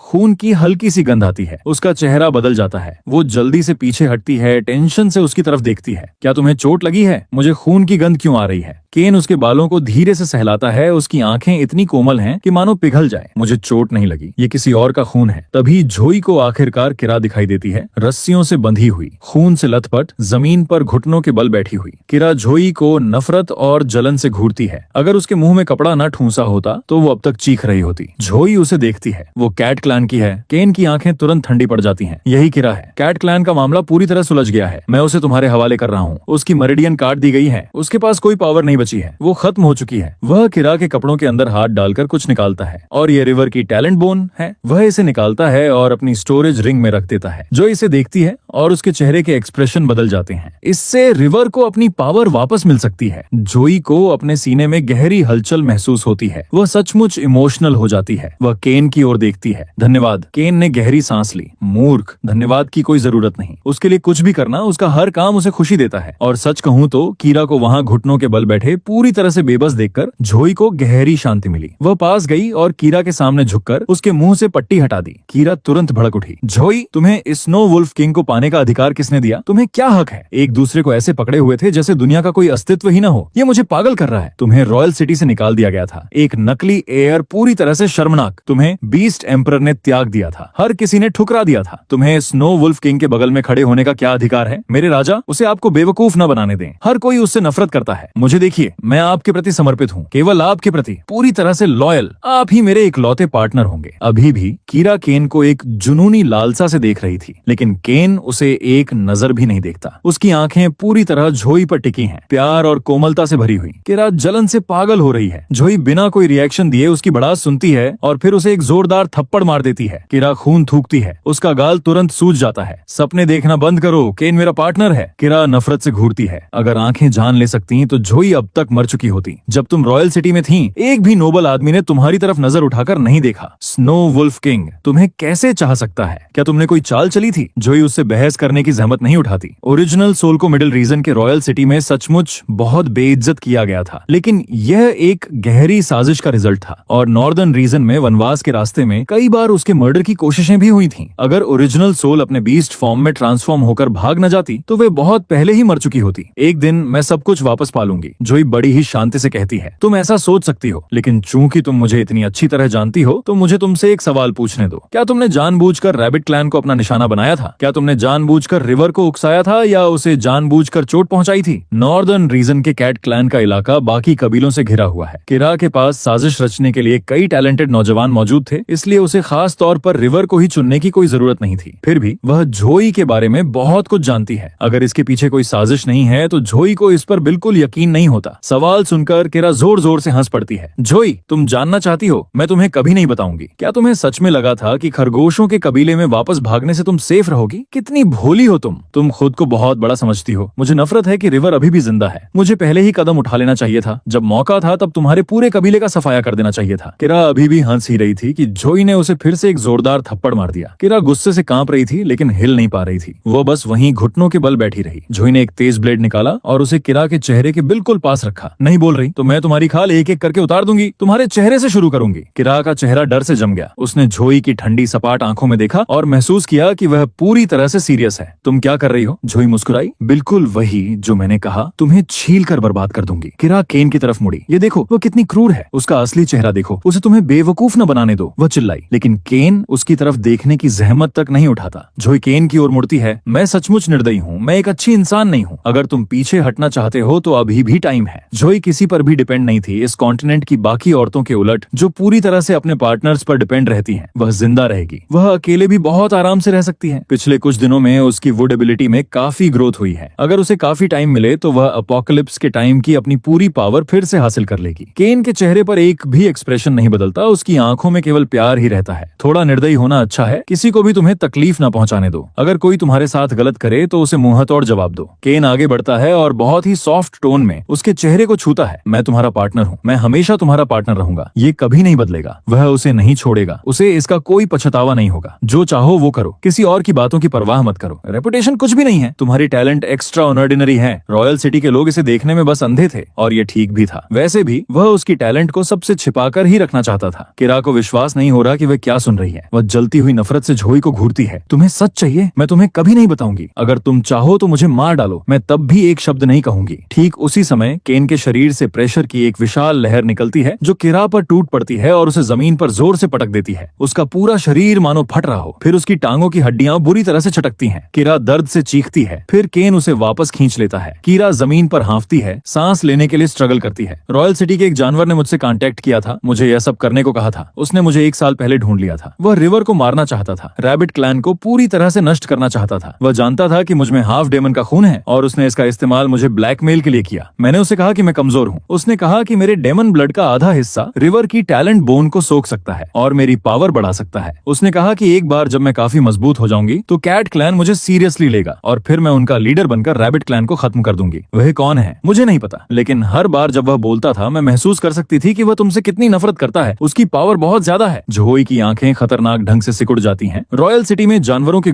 उनकी गिनती लिमिटेड है। वह कैसा दिखता था? कीरा अपना सिर हिलाती है। मुझे नहीं पता। वह हमेशा जानवर के रूप में ही ही रहता था, काले कपड़े पहने हुए, अपना चेहरा छिपाए हुए। लेकिन उसका कपड़ा, उस पर बना हुआ पैटर्न पक्का रॉयल सिटी का ही था और वह रॉयल सिटी के बॉबल हाउस से एक टोकन लेकर आया था। बॉबल हाउस वही कबीला जिससे जोई कभी जुड़ी हुई थी। नोबल रैबिट क्लान वही फैमिली जहां असली अयर कालिन अब रहता है। अगर इसका कोई मतलब नहीं है, कैलिन के साथ इसका क्या कनेक्शन है? जोई को इस बात पर जरा भी यकीन नहीं हो रहा था। वह आगे कहती है, पिछले कुछ दिनों से जंगल में डीमोनिक एनर्जी से करप्ट हुए जानवर दिखाई दे रहे हैं। क्या वो भी तुम्हारा ही किया धरा था? किरा सिर हिलाती है। हाँ, ये सब मैंने ही किया था। मेरे अंदर हाफ डेमन का खून है, तो इसका मतलब यह क्यों होना चाहिए कि मैं यहाँ आजादी से नहीं रह सकती? डेमन क्लैन को मिस्टी फॉरेस्ट के बाहर क्यों रखा जाना चाहिए? हम सब भी तो बीस्ट क्लैन के ही हैं। उन्हें इतनी बेरहम सिचुएशंस में क्यों रहना पड़ता है? जो एक ठंडी हंसी हंसती है। तुम्हारी हिम्मत कैसे हुई ये पूछने की? क्योंकि डीमन क्लैन ने बीस्ट कॉन्टिनेंट पर हमला किया था, अनगिनत बेगुनाहों का बेरहमी से कत्ल किया था। तुम्हें तो बस तबाही मचाना आता है और तुमने उस इंसान को मारने की कोशिश की जिसने तुम्हें सब कुछ दिया। किरा गुर्राती है। तुम्हारी इस फालतू सबसे ज्यादा नफरत की जाने वाली प्रेजेंस ही इस सब की असली वजह है। तुमने ही मिडिल रीजन के रॉयल सिटी में नोबल्स को नाराज किया। तुमने रिवर को इसमें घसीटा। तुम्हारे बिना मुझे कैसे पता चलता कि उसका कोई वजूद भी है? मैं उसके खिलाफ साजिश रचने में अपना एक भी पल क्यों बर्बाद करती? ज्यादातर बीस्ट क्लैंस के पास पावर के कई लेवल्स होने के बावजूद टैलेंट बोन नहीं होती, लेकिन रिवर के पास थी। मेरे लिए उसे छीनना और यूज करना एकदम परफेक्ट था। अब भी जब किरा उस टैलेंट बोन के बारे में सोचती है तो उसका चेहरा लालच से चमक उठता है। पावर का वो एहसास, उसके अंदर उमड़ता हुआ वो तूफान, ये सब बहुत नशीला था। यही तो ताकतवर होने का असली मतलब है। और अब केन ने इसे वापस ले लिया था। किरा गुस्से से जल रही थी। कैन ने उसे क्यों नहीं चुना? वह जोई से कहीं ज्यादा बेहतर है। जोई के चारों ओर ठंड की एक भयानक परत जम जाती है। वह किरा के शरीर में तलवार घुसा देती है और उसे जोर से घुमाती है। किरा दर्द से चीखती है, लेकिन वह पहले ही इतना कुछ सह चुकी थी कि उसके पास ताकत लगभग न के बराबर बची थी। उसकी चीख भी बहुत धीमी निकलती है, लेकिन जब उसकी नजर जोई की ठंडी सपाट मौत की लकीर लिए आंखों से मिलती है तो उसके शरीर का हर एक हिस्सा खौफ से कांप उठता है। जिसने भी जोई को बेकार कहा था, ये आंखें किसी बेकार इंसान की नहीं हो सकती। जोई, तुम्हारे मुझे मारने से कुछ नहीं बदलेगा। कोई न कोई मेरे लिए जरूर आएगा। जोई के होंठों पर एक हल्की सी खौफनाक मुस्कान आ जाती है। फिर मैं उन्हें एक एक करके मार डालूंगी। किरा सोचती है कि इस बार केन आखिरकार जोई को उसके असली रूप में देख लेगा। केन को अब जोई से नफरत होनी चाहिए। लेकिन जब किरा ऊपर देखती है तो जोई को देखते हुए केन के चेहरे पर केवल प्यार और कोमलता का भाव होता है। किरा फिर से दर्द और जलन से चीखती है। जोई उससे वह सारी जानकारी निकलवा लेती है जिसकी उसे जरूरत थी, वह सब कुछ जिसके लिए वह यहाँ आई थी। तभी वह अपनी ब्लेड नीचे रख देती है। केन धीरे से जोई का हाथ पकड़ता है और उसे धोने के लिए पानी के एक बर्तन के पास ले जाता है। अगली बार मेरे लोगों को ये सब हैंडल करने देना, अपने हाथ गंदे मत करो। वह बहुत धीरे से पूछता है, क्या मुझे रिवर को खुद किरा से निपटने के लिए यहाँ भेजना चाहिए? जोई अपना सिर हिलाती है। रिवर उसे फिर कभी नहीं देखना चाहता। उसके लिए अपनी टैलेंट बोन वापस पाना ही काफी है। केन सिर हिलाता है, फिर एक बार ताली बजाता है। स्नो वुल्फ क्लैन के दो सबऑर्डिनेट्स प्रकट होते हैं। वे बहुत ही प्रोफेशनली काम संभाल लेते हैं। एक किरा को घसीटकर बाहर ले जाता है, दूसरा आंगन साफ करता है। काम खत्म होते ही दोनों हवा की तरह गायब हो जाते हैं। केन देखता है कि जोई का चेहरा अभी भी ठीक नहीं है। वह उसके बालों को धीरे से छूता है। अभी भी गुस्से में है, बस सोच रही है। वह रॉयल सिटी में असली अयर कैलिन के बारे में सोच रही थी। अगर कैलिन का इस सबसे कोई लेना देना नहीं था तो जोई इस बात पर यकीन करने से साफ इनकार करती है। लेकिन अब भी कैलिन के पीछे पड़ने का टाइम नहीं था। अभी सबसे पहली प्रायोरिटी अपनी ताकत और कबीलों को मजबूत करना है। तभी उसे कुछ सूझता है। जोई केन की ओर मुड़ती है। तुमने ये सब देखा? मैं कोई अच्छी इंसान नहीं हूँ, मैं असल में ऐसी ही हूँ। क्या तुम्हें इससे कोई परेशानी है? केन बहुत प्यार से कहता है, मूर्ख, ये बिल्कुल सही है। बस खुद को चोट या अन्याय से बचा कर रखना। इस दुनिया में सबसे ताकतवर ही जिंदा रहता है। खुद को बचाने के लिए कांटे होना सबसे नेचुरल बात है। जोई अपना हाथ बढ़ाती है और वह केन की कमर में अपनी बाहें लपेट लेती है। उसकी ठंडी प्योर खुशबू को महसूस करती है और अपने अंदर चल रहे उस तूफान को धीरे धीरे शांत होते हुए महसूस करती है। केन, तुम मेरे लिए बहुत अच्छे हो। जोई भी बहुत अच्छी है। केन उसे गले लगाता है और उसके कान में धीरे से कहता है, कैट क्लैन के बारे में टेंशन मत लो। डीमन क्लैन के मामले से जुड़े हर कैट क्लैन मेंबर से निपट लिया गया है। बेगुनाहों के पंजे काट दिए गए हैं और उन्हें मिक्स्ड सेटलमेंट्स में बिखेर दिया गया है। वे अब कोई परेशानी खड़ी नहीं कर सकते। जहाँ तक कीरा के पीछे जो भी मास्टरमाइंड था, मैंने पहले ही लोगों को इन्वेस्टिगेशन के लिए भेज दिया है। टेंशन मत लो, सच्चाई अगले कुछ दिनों में सामने आ जाएगी। रिवर को दवा दी जा रही है ताकि उसका शरीर रिकवर हो सके और फिर टैलेंट बोन को उसमें फिर से जोड़ा जा सके। बस उन कुछ शांत शब्दों से जोई के ऊपर से सारा बोझ उतर जाता है। मैं समझती हूँ। उसे कुछ याद आता है और वह एक प्यारी सी मुस्कान के साथ खिल उठती है। जब तुम गए हुए थे मैंने कुछ नई डिशेस खोजी हैं। आज रात मैं तुम्हारे लिए खुद खाना बनाऊंगी। स्वीट पोटैटो के नूडल्स पहले ही सूख चुके हैं। लिली और रिवर ने कहा है कि तुम्हारा इंतजार करें। जोई लगातार बोलती रहती है, उसे सब कुछ डिटेल में बताती है। केन पूरी एकाग्रता से उसकी बातें सुनता है। उसकी आंखों में एक सजीव पेंटिंग जैसी गर्माहट होती है, मानो वह वसंत की पहली गर्माहट में खड़ा हो। वह देखती है कि उसने कुछ नहीं कहा। जोई स्वीट पोटैटो के नूडल्स नीचे रखती है है और उसे देखकर पलकें झपकाती है। केन, मैं तुमसे बात कर रही हूँ, तुम कुछ क्यों नहीं कह रहे हो? केन उसे अपनी ओर मुड़ते हुए देखता है और उसके चेहरे पर हल्की सी मुस्कान होती है। मैं तुम्हारा हर एक शब्द सुन रहा हूँ। एक हल्की हवा चलती है और एक पत्ता जोई के सिर पर आकर गिरता है। केन झुककर उसे उठाता है और उसके बालों को ठीक करता है। जोई अपनी चमकदार आंखों से उसे देखती है। उसकी लंबी पलकें धीरे धीरे सूरज की रोशनी की तरह फैलती हैं, जैसे कोमल परतें खुल रही हों और केन की छाती पर टिक जाती हैं। उसकी निगाहें और भी ज्यादा सॉफ्ट हो जाती हैं और फिर भी उसकी आंखों में इतनी कोमलता होने के बावजूद जब वह उसके पास आता है तो वह अभी भी काफी कंट्रोल्ड रहता है। जोई अपना सिर ऊपर उठाती है, उसके शांत बेदाग अनुशासित बिहेवियर को देखती है और फिर कुछ सोचते हुए जानबूझकर पूछती है, केन, जब तुम बिल्कुल कुछ नहीं करते तब भी कई लड़कियां तुम्हारे लिए दीवानी होती होंगी। तुम कहते हो कि तुम मेरे पार्टनर हो, जब सब मुझसे जलने लगे तो क्या होगा? मैं उस सिचुएशन में क्या करूं? केन उसकी बात सुनता है और उसका चेहरा एकदम सीरियस हो जाता है। मेरे साथ स्नो वुल्फ क्लैन वापस आ जाओ। हमारा रिश्ता अटूट है। हम एक सेरेमनी समारोह करेंगे। हम इसे पूरी दुनिया के सामने घोषित कर देंगे। जो कोई भी तुम्हें नुकसान पहुंचाने की हिम्मत करेगा वह पूरे स्नो वुल्फ क्लैन का दुश्मन बन जाएगा। खून के बदले खून, इसमें कोई एक्सेप्शन नहीं होगा। जोई पूरी तरह से हैरान रह जाती है। वह तो बस उसे चिढ़ा रही थी। उसने कभी उम्मीद नहीं की थी कि वह इस बात को लेकर इतना सीरियस हो जाएगा। ये सच में अच्छा है। वह अब से इतनी हाई प्रोफाइल बनकर नहीं रहना चाहती थी, मानो उसने स्नो वुल्फ क्लैन से जुड़कर अपनी आजादी ही त्याग दी हो। लेकिन फिर भी धन्यवाद। वह महसूस कर सकती थी कि वह उसकी कितनी फिक्र और केयर करता है। मुझे तुम्हारा धन्यवाद नहीं चाहिए। जोई पलकें झपकाती है, अपने पंजों पर खड़ी होती है और अपने होंठ बहुत ही हल्के से उसके गाल पर दबाती है। किस, क्या यह चलेगा? केन के आसपास का वो शांत और कंट्रोल्ड माहौल पल भर में बदल जाता है। उसकी कोमल नम आंखें अचानक गहरी हो जाती हैं। वह अपना हाथ बढ़ाकर उसे कमर से अपनी ओर खींचता है, उसे अपने दिल के करीब लाता है, अपनी बाहें कसता है, फिर अपना सिर झुकाकर उसे चूमता है। पल भर में जोई की सांसें थम जाती हैं। काफी देर बाद केन आखिरकार अपनी पकड़ थोड़ी ढीली करता है। उसके होंठ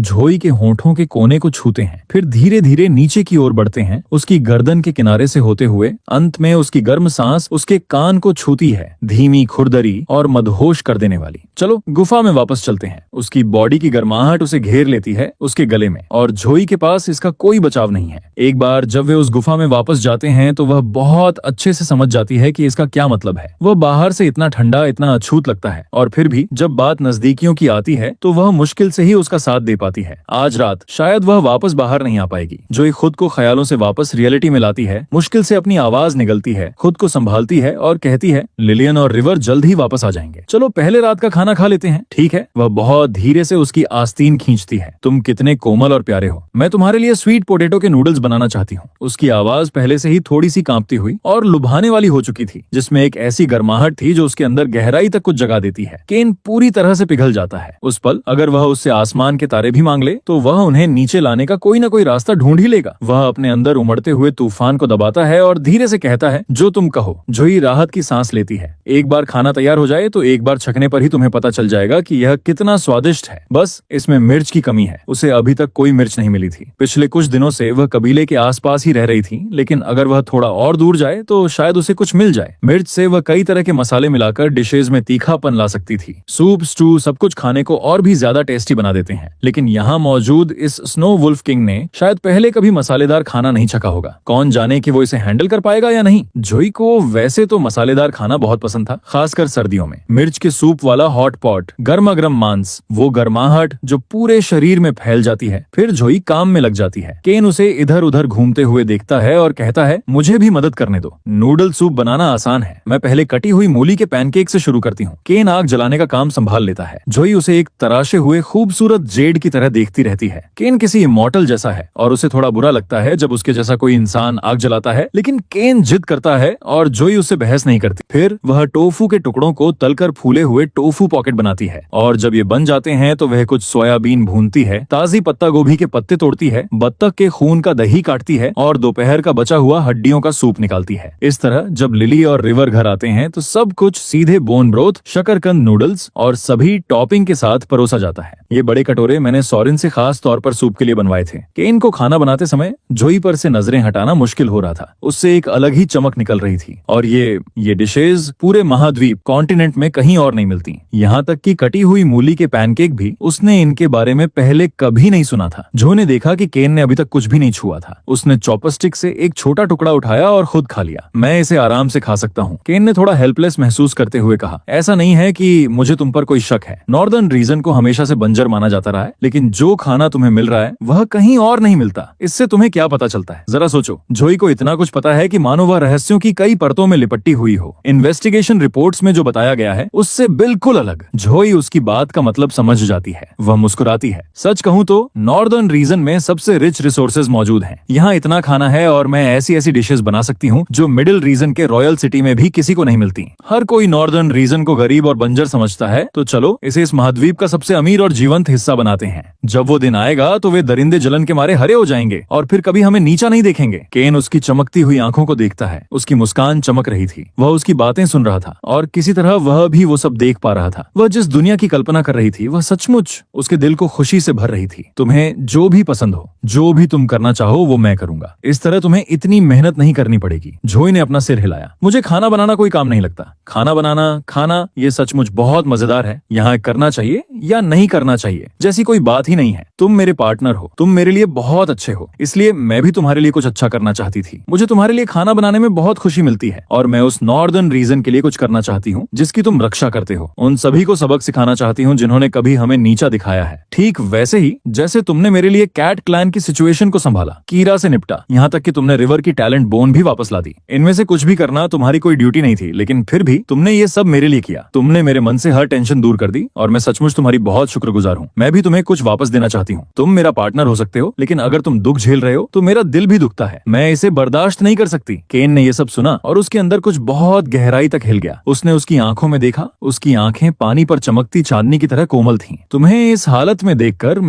वह उसे पूरी दुनिया से छिपाकर रखना चाहता था। उसकी जोई एक अनमोल रत्न है। वह नहीं चाहता कि कोई और उसके इस एक्स्ट्रा ऑर्डिनरी टैलेंट को जाने, लेकिन वह यह भी जानता है कि एक अनमोल रत्न को ज्यादा देर तक छुपाकर नहीं रखा जा सकता। एक दिन ज्यादा से ज्यादा पावरफुल जानवर उसकी कीमत समझेंगे और उसे पाना चाहेंगे। जोई को बड़े ही प्यार से गले लगाया जाता है और केन उसे अपनी गोद में बिठा लेता है। वह वहाँ बहुत ही रिलैक्स होकर बैठ जाती है। वह अपनी बाहों को उसकी गर्दन के चारों ओर लपेट लेती है। वह कुछ कहने ही वाली थी कि बाहर से कदमों की आहट सुनाई देती है। जोई उसकी बाहों से निकलकर तुरंत सीधी खड़ी हो जाती है, एकदम शांत और कंट्रोल्ड। हम घर आ गए। रिवर सबसे पहले दरवाजे से अंदर आता है। वह केन को देखता है और उसका चेहरा एकदम सीरियस हो जाता है। लिली उसके पीछे आती है। दोनों दिन भर की थकान से लदे हुए लग रहे थे। केन उनका बहुत ही कैजुअल तरीके से वेलकम करता है। लिली और रिवर यह देखकर पूरी तरह से हैरान रह जाते हैं। भले ही वे जानते थे कि केन जोई का पार्टनर है, लेकिन उसे यहाँ देखना अब भी अनरियल सा लगता है। जोई पहले से ही उनसे खुशी खुशी बातें कर रही है। रिवर अपने साथ ढेर सारे रेमी पौधे लेकर आया था और सोयाबीन की एक बहुत भारी फसल भी काटी थी। लेकिन असली ब्रेकिंग न्यूज तो लिली द्वारा एक जिंदा गधे को खींच कर लाना था। तुम्हें सच में एक गधा मिल गया। लिली अपनी बेटी के उस खुश चेहरे को देखकर मुस्कुराती है। वह जल्दी से अपने बंधे हुए सामान को नीचे रख देती है। हाँ, क्या तुमने नहीं कहा था कि एक जंगली गधा चक्की चला सकता है? तुमने तो उसका एक चित्र भी बनाया था। मैंने कई दिनों तक जंगल में खोजा, लेकिन मुझे नहीं मिला। पर आज संयोग से हमें एक मिल गया और तुम्हारे अंकल और मैं उसे वापस ले आए। लेकिन हमारे कबीले ने पहले कभी कोई जंगली जानवर नहीं पाला है। क्या ये सच में सेफ है? जोई उसे समझाती है। हम इसके लिए एक बाड़ा बनाते हैं और उसे मजबूती से बांध देते हैं। जब जरूरत होगी तो हम उसे पत्थर की चक्की से जोड़ देंगे और उसे चक्की चलाने देंगे। इस तरह तुम्हें और रिवर को अब अपने हाथों से पीसने की जरूरत नहीं पड़ेगी। जोई टोफू की क्वांटिटी बढ़ाने के बारे में भी सोच रही थी। फूले हुए टोफू पॉकेट और टोफू स्किन जैसी चीजें जिन्हें सुखाकर स्टोर किया जा सकता है, वे ज्यादा समय तक ताजा रहती हैं। उन्हें हर दिन ताजा बनाने की जरूरत नहीं पड़ेगी। इससे बहुत सारी मेहनत बच जाएगी। रिवर पिछले कुछ दिनों से मुश्किल से ही बाहर गया था। वह घर में रहकर सोयाबीन पीस रहा था और टोफू बना रहा था। शुक्र है कबीले के लोग जब भी बाहर जाते हैं तो वे बहुत ग्रेटफुल होते हैं। वे हमेशा कुछ न कुछ वापस लाते हैं ताकि सब में बांट सकें। लिली गधे के पैरों को एक बेल से बांधती है और जोई नूडल सूप बनाना शुरू करती है। हवा में एक बहुत तेज, मुंह में पानी ला देने वाली खुशबू फैली हुई थी। लिली और रिवर दिन भर काम करते रहे थे। भूख से बेहाल वे दिखावे की परवाह नहीं करते और बस खाने में जुट जाते हैं। ये बहुत स्वादिष्ट है। जोई केन की ओर देखती है। केन उसकी आंखों में देखता है और बिल्कुल सही सही समझ जाता है कि वह क्या पूछ रही है। वो बहुत ही प्यार से मुस्कुराता है और गर्मजोशी से कहता है, ये बहुत अच्छा है। लिली उन दोनों को देखती है और चुपचाप एक सुकून महसूस करती है। वह साफ देख सकती थी स्नो वुल्फ किंग सचमुच उसकी बेटी के लिए पूरी तरह से समर्पित है। ये केवल एक ड्यूटी की भावना नहीं है। केन के मन में जोई के लिए सच में बहुत गहरी फीलिंग्स हैं और बस यही मायने रखता है। जब लिली का पेट भर जाता है तो वह आखिरकार बोलती है, ये खाना सच में अमेजिंग है। अगर मेरी बेटी मुझे इसकी रेसिपी न सिखाती तो मैंने कभी सपने में भी इसकी कल्पना नहीं की होती। लेकिन हमारे पास मिट्टी के बर्तन और घड़े कम पड़ रहे हैं। क्या हम बाजार में इस खाने में से कुछ को एक्सचेंज करके और बर्तन ला सकते हैं? केन बीच में बोलता है, लिली और रिवर को जितने भी बर्तन चाहिए होंगे मैं भेज दूंगा। लिली तुरंत अपना सिर हिलाती है। ये ठीक नहीं है। भले ही केन उसकी बेटी का पार्टनर हो, लेकिन रैबिट क्लैन और स्नो वुल्फ क्लैन एक ही लेवल पर नहीं है। दोनों में जमीन आसमान का अंतर है। भले ही केन उसकी बेटी की बहुत केयर करता हो, लेकिन स्नो वुल्फ क्लैन को बहुत से लोगों का ध्यान ध्यान रखना पड़ता है। धीरे धीरे उभर रही उसकी पुरानी यादें धुंधली थीं, लेकिन लिली जानती थी कि वह कभी बहुत भोली थी। अपने एक पार्टनर के पीछे पीछे रॉयल सिटी गई थी और उसके बाद जो हुआ वह उसके लिए जिंदगी का एक बहुत कठिन सबक था। इसलिए लिली की राय में आपको सिर्फ खुद पर भरोसा करना चाहिए। इसके अलावा कुछ मामूली मिट्टी के बर्तनों के लिए स्नो वुल्फ क्लैन को परेशान करना जोई को एक अजीब और एम्बैरेसिंग सिचुएशन में डाल रहा था। केन अपनी बात पर अड़ने ही वाला था कि जोई ने बड़ी ही लापरवाही से अपनी चॉपस्टिक नीचे रख दी। परेशान मत होइए, मैं खुद मिट्टी के बर्तन पकाने का टाइम निकाल लूंगी। इस एक सेंटेंस ने लिली और रिवर को पूरी तरह से शॉक में डाल दिया। यहाँ तक कि केन का हाथ भी बीच में ही रुक गया। वह भी बहुत हैरान दिख रहा था। हम अपने मिट्टी के बर्तन खुद पका सकते हैं? रिवर की आंखें चौड़ी हो गईं। कहा जाता है कि इन मिट्टी के बर्तनों और घड़ों को बनाने में मास्टरसी सिर्फ एक खास कबीले को हासिल है जो दूसरे रीजन में रहता है। ये तरीका उनका सबसे बड़ा सीक्रेट है। उस कबीले के मुट्ठी भर लोग ही इसे जानते हैं। इसे कभी बाहर वालों के साथ शेयर नहीं किया गया है। व्यापारी इन्हें बाजार में बेचने के लिए लाते हैं। यही इकलौता तरीका है जिससे ये बर्तन मिलते हैं। कबीले में भी कुछ ही परिवारों के पास ये बर्तन थे, जिनमें से कुछ लिली ने तब हासिल किए थे जब वह शिकार करने की एक स्ट्रॉन्ग 6 टियर वॉरियर थी और बदले में उसने शिकार और जानवरों की खालें दी थी। जोई कहती है, बस कुछ और दिन रुकिए, मैं कुछ बर्तन पकाने के लिए टाइम निकालूंगी। आप देखेंगे कि यह वास्तव में बहुत आसान है। इसमें कोई बड़ा सीक्रेट नहीं है। लिली कुछ देर चुप रहती है। अगर हमारा कबीला सचमुच अपने मिट्टी के बर्तन खुद पका सकता है तो सब कुछ बदल जाएगा। अगर हम उन्हें बाजार ले जाते तो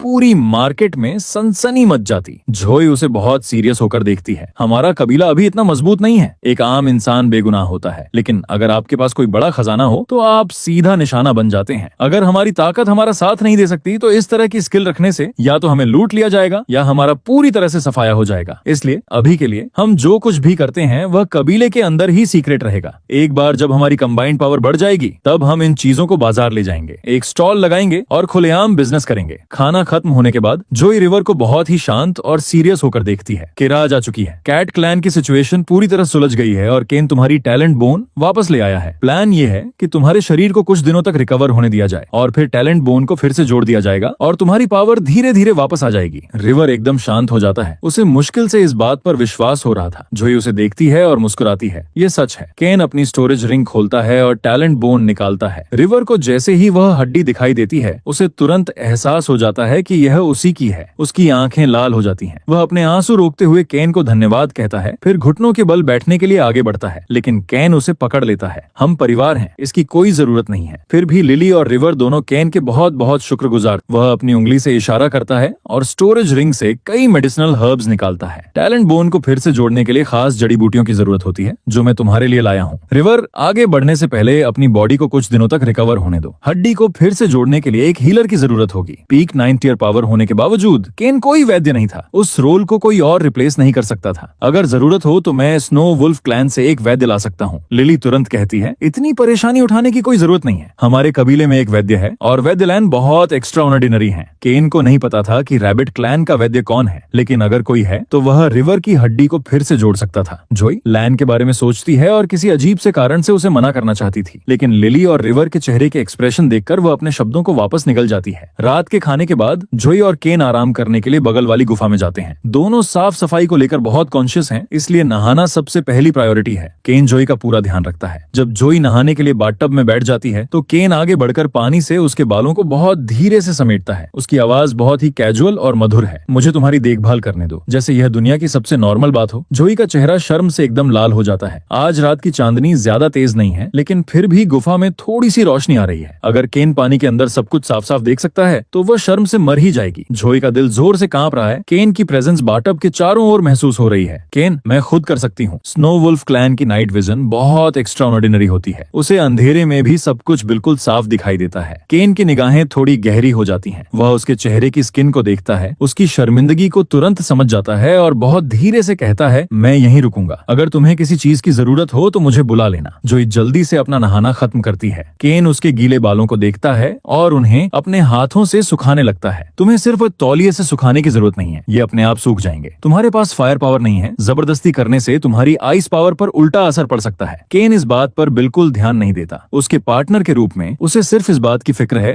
कि उसकी ठीक से देखभाल हो रही है या नहीं। लेकिन फायर पावर का जिक्र होते ही जोई के दिमाग में एक ख्याल आता है, एक दिन किसी फायर पावर वाले पार्टनर के साथ उसके बाल सुखाने। उसके लिए ये सब करने के ख्याल से ही केन के मन में एक ऐसा फियर्स जेलसली उमड़ आता है जिसे वह बहुत मुश्किल से ही कंट्रोल कर पाता है। वह उस जलन को दबाता है और आगे बढ़ता है। जोई का काम हो जाने के बाद केन खुद को साफ करने के लिए चला जाता है। है। जोई बिस्तर पर लेट जाती है, उसका मन कहीं खोया हुआ है। वह सोच रही है कि अब आगे क्या होने वाला है। केन के साथ उस एक रात की यादें उसके मन में फिर से उभर आती हैं। उसका दिल जोर से धड़क रहा है, उसका मुंह सूख रहा है। जब केन आखिरकार उसके बगल में लेटता है तो उसकी खुशबू उसे पूरी तरह से घेर लेती है, एकदम प्योर, मदहोश कर देने वाली, जिसे इग्नोर करना नामुमकिन है। जोई खुद को बिस्तर के किनारे तक सटा लेती है, सोचती है काश वह दीवार में ही समा जाती। लेकिन तभी उसे केन की धीमी, कोमल और खतरनाक रूप से लुभावनी आवाज सुनाई देती है और उसका शरीर अपने आप उसकी ओर खींच जाता है। केन उनके बीच की दूरी और साइज के अंतर को देखता है। वह आगे बढ़कर उसे अपनी ओर खींच लेता है। वह नीचे उसकी ओर देखता है, अपने अंगूठे से धीरे धीरे उसके होंठों को सहलाता है और उसके कान के पास आकर कहता है, इतनी दूर क्यों छिप रही हो? तुम्हें किस बात का डर है? मुझे किसी बात का डर नहीं है। कान उसे देखता है, जो एक छोटी चिड़िया की तरह सिमटी हुई थी, और धीरे से हंसता है। वह उसे टोकता नहीं है। ठीक है, तो तुम्हें डर नहीं है। पिछली बार जोई बहुत साहसी थी। ये सुनकर जोई का मन चीख उठता है। जिस दिन उसका रीबर्थ हुआ था वह दिन अलग था। उस गुफा के अंदर उसे लगा था कि यह सब बस एक सपना है। जाहिर सी बात है, तब वह बहुत साहसी थी। लेकिन इस समय उसका हर एक अंग आग की लपटों में जल रहा है। केन कंबल उठाता है और एक ही झटके में उसके ऊपर झुक जाता है। उसके दोनों ओर अपने घुटने टेके हुए, एक हाथ जोई के सिर के पास टिका हुआ है और दूसरा हाथ धीरे धीरे उसके कपड़े उतारने लगता है। उसकी हर एक सांस में संयम झलक रहा है, फिर भी उसकी हर हरकत बहुत ही एलिगेंट और बेहद मोहक है। जोई उसकी ओर देखती है, उस परफेक्ट दिलकश शरीर की ओर, और इससे पहले कि वह कुछ भी कर पाती, उसके शरीर में गर्मी की एक तेज लहर दौड़ जाती है। हेलो गाइस, तो ये स्टोरी कैसी लगी कमेंट में जरूर बताना। और इसका अभी एक ही पार्ट आया था तो एक्सप्लेन कर दिया। अगर कोई न्यू पार्ट आएगा तो उसे भी एक्सप्लेन कर दूंगा। और हाँ, एक बहुत दमदार स्टोरी मिली है जिसके बहुत सारे पार्ट्स हैं, जिसे अभी तक किसी ने एक्सप्लेन नहीं किया है। उसका सिर्फ 1 घंटे का ही पार्ट किसी ने एक्सप्लेन किया है, बाकी का अभी तक किसी ने एक्सप्लेन नहीं किया है। तो बहुत जल्द मैं उसका भी सीरीज स्टार्ट कर दूंगा। बस ऐसे ही रिस्पॉन्स करते रहना। तो मिलते हैं अब न्यू स्टोरी के साथ।